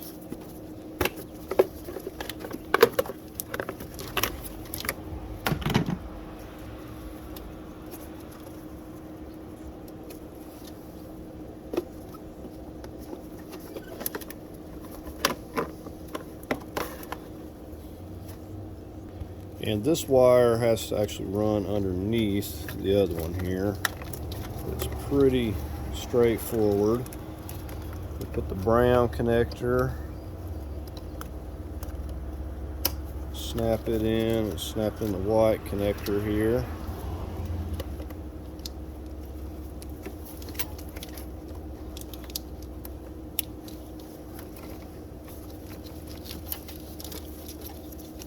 Then we will continue to feed this up to the next box and make the connections. And these are pretty self-explanatory where they go, so you don't got to worry about mixing them up.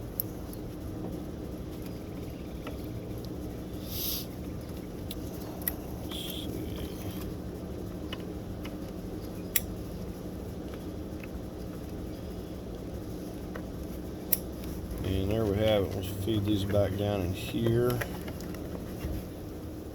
Find our little plastic clips. This one's going to go, it's going to slide back down here. Clips in.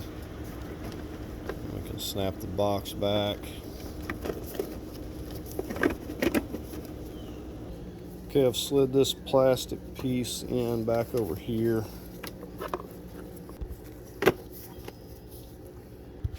Connect this to our negative.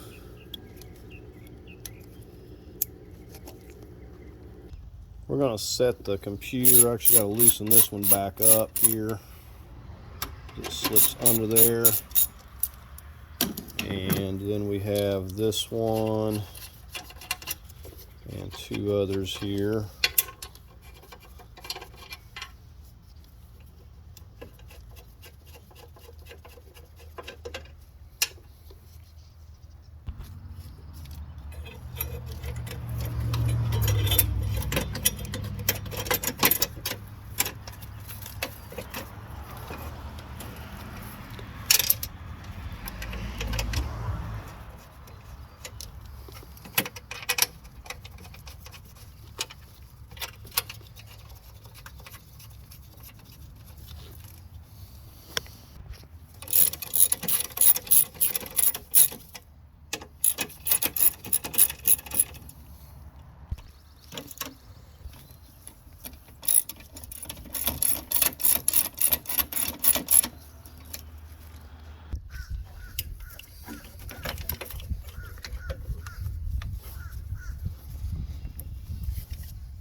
Yeah, look at this 10mm holding the box here.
We're going to start filling the transmission with CVT fluid. I've got 6 bottles here. Not sure how much it's going to take, but I'm going to put 6 in, and we'll take out any excess, or we'll add some if we need it.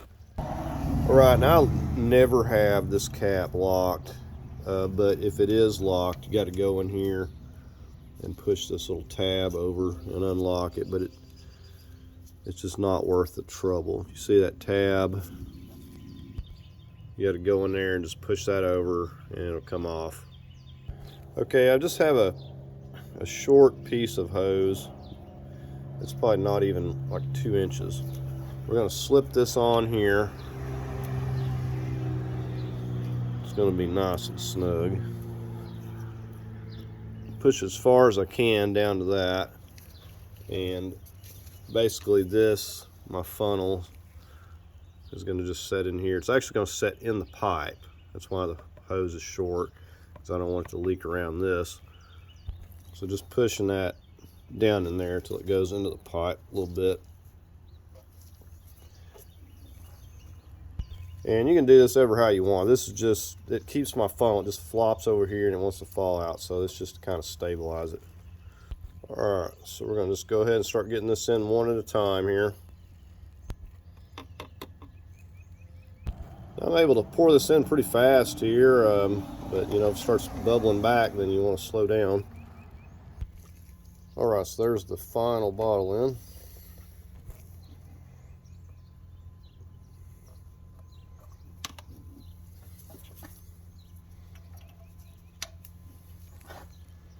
Okay, so we're gonna move on to filling the electric power steering fluid back here.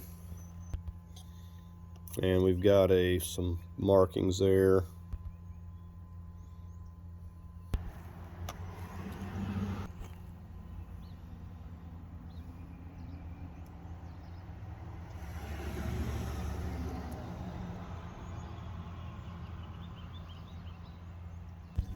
I didn't quite add all of it. I'm not sure how much it's going to take. Probably has some air in it.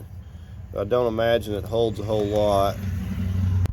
Just to show you, this is where it like stopped at. I don't want to get too much in there.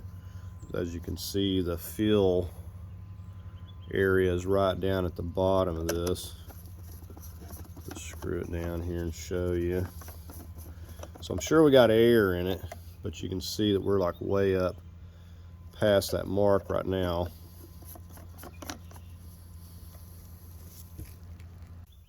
Okay, next up we're going to start getting this coolant in here. Now I filter mine out because my coolant was good. I just replaced it. But this is the blue kind 50-50 mix, and you're probably going to need at least a couple jugs of this stuff. Now I've already run this to a paint filter. You can see I got that paint filter in there.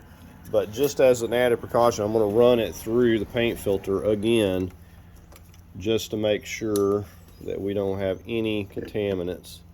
Now I normally have adapters to fit, but for this one I don't have one.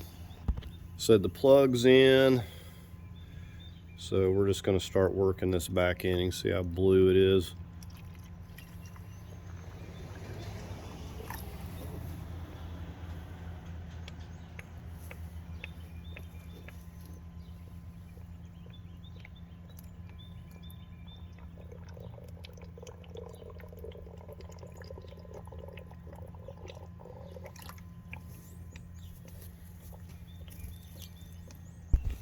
All right, I got right at about a jug and a half, and I'm going to go ahead and cap this off. So I'll go ahead and just put a little bit in the overflow tank here, about halfway full for now.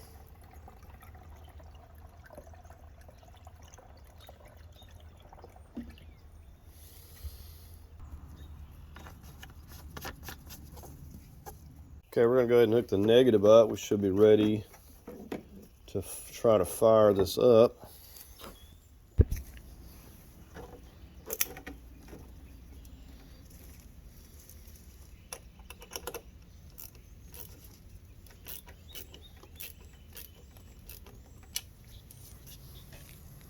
All right, so we're going to check it out here, and we also have to, you know, get it cranked up, but we got to start checking for leaks and make sure we don't have any problems out here, but I don't expect we'll have any trouble as far as it.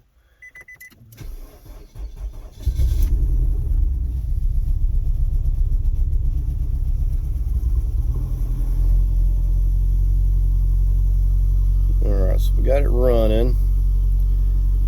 Got a check engine light over here immediately.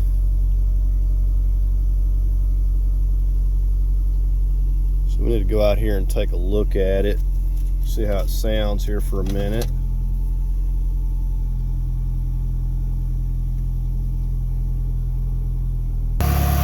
So we got a little burn off, which is to be expected. But it's sounding pretty good. Not seeing any drip showing up here yet.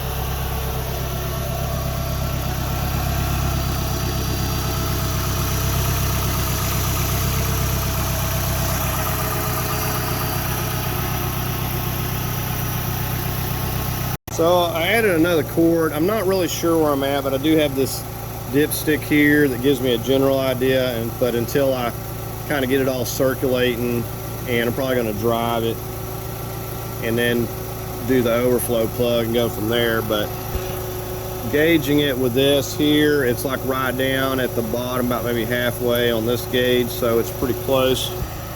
So anyways, the engine's sounding good. I'm going to go ahead at this point and get the wheels on, and I think we're going to pop the front bumper on here so we can actually drive this thing around, see what it's going to do. And we will torque this as well once we get the weight onto the car and get our castle nut and cotter pin back on.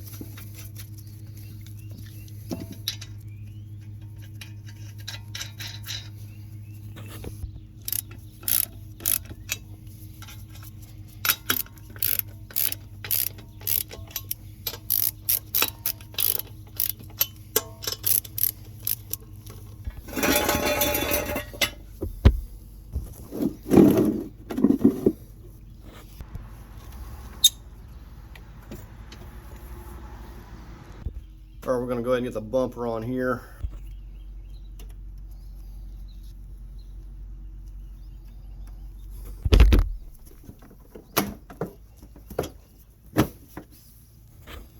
We're going to torque these to 85 foot-pounds.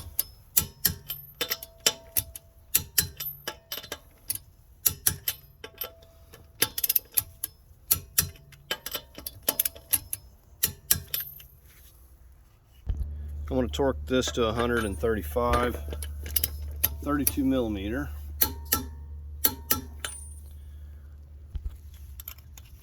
Our castle nut, we'll make sure it lines up with the hole there. Our cotter pin.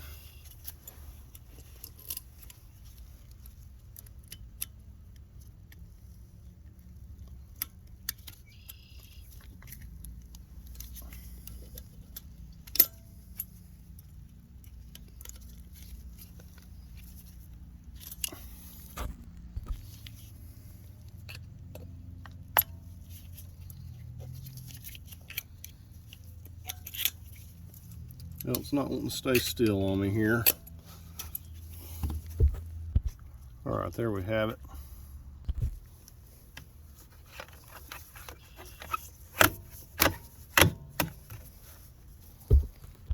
Okay, so we got the bumper on, we got the tires on and everything. We're gonna go ahead and crank it up, see if we can drive it around here a little bit, see how it's gonna do. Okay, so we had some codes on here, I think were from previous, but I've deleted them. They have not come back. The engine's running real smooth. Alright, so here we are driving this down the road. I've just took it out. I run it around the yard a little bit to see how it felt. And I can definitely, you know, tell it's got some suspension problems, and the exhaust sounds a little bit louder than it should, but it could have been modified. But the engine is running real smooth. So far I haven't had any other check engine lights. You can hear that suspension definitely kind of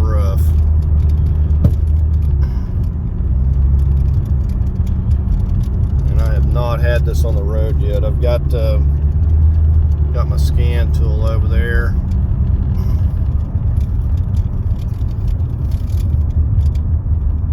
But the CVT's working really good. The engine is sounding really nice as well.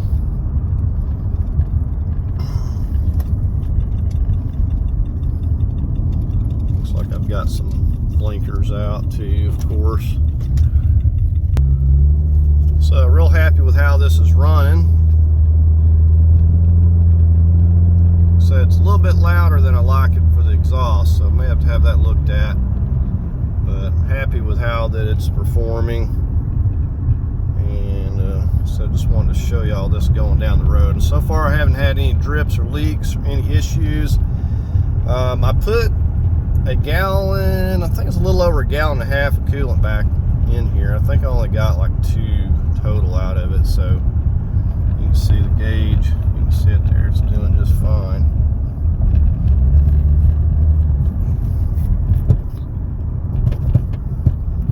But this suspension is horrible.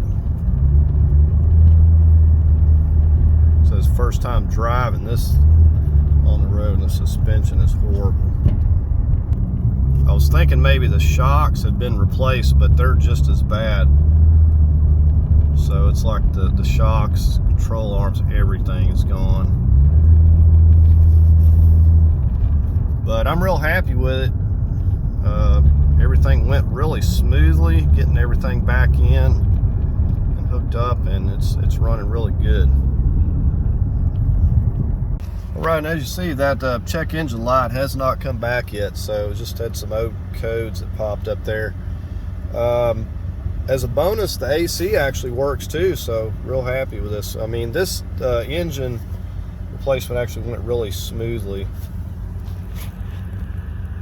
Okay, so the only thing I didn't cover was the transmission fluid, popping the overflow with the car level. They do have a dipstick they sell that you can check on that as well.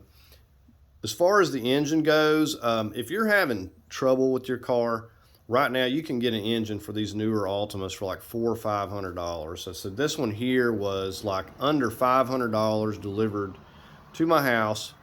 You know, it's a lot cheaper than buying all these components. This engine's got 50,000 miles on it. It's a lot cheaper than buying all these components, fixing the timing and doing all this other stuff. So it's just better to do it that way for now. You know, eventually they will go up, you know, as the cars get older. I spent about 5 days total working on this.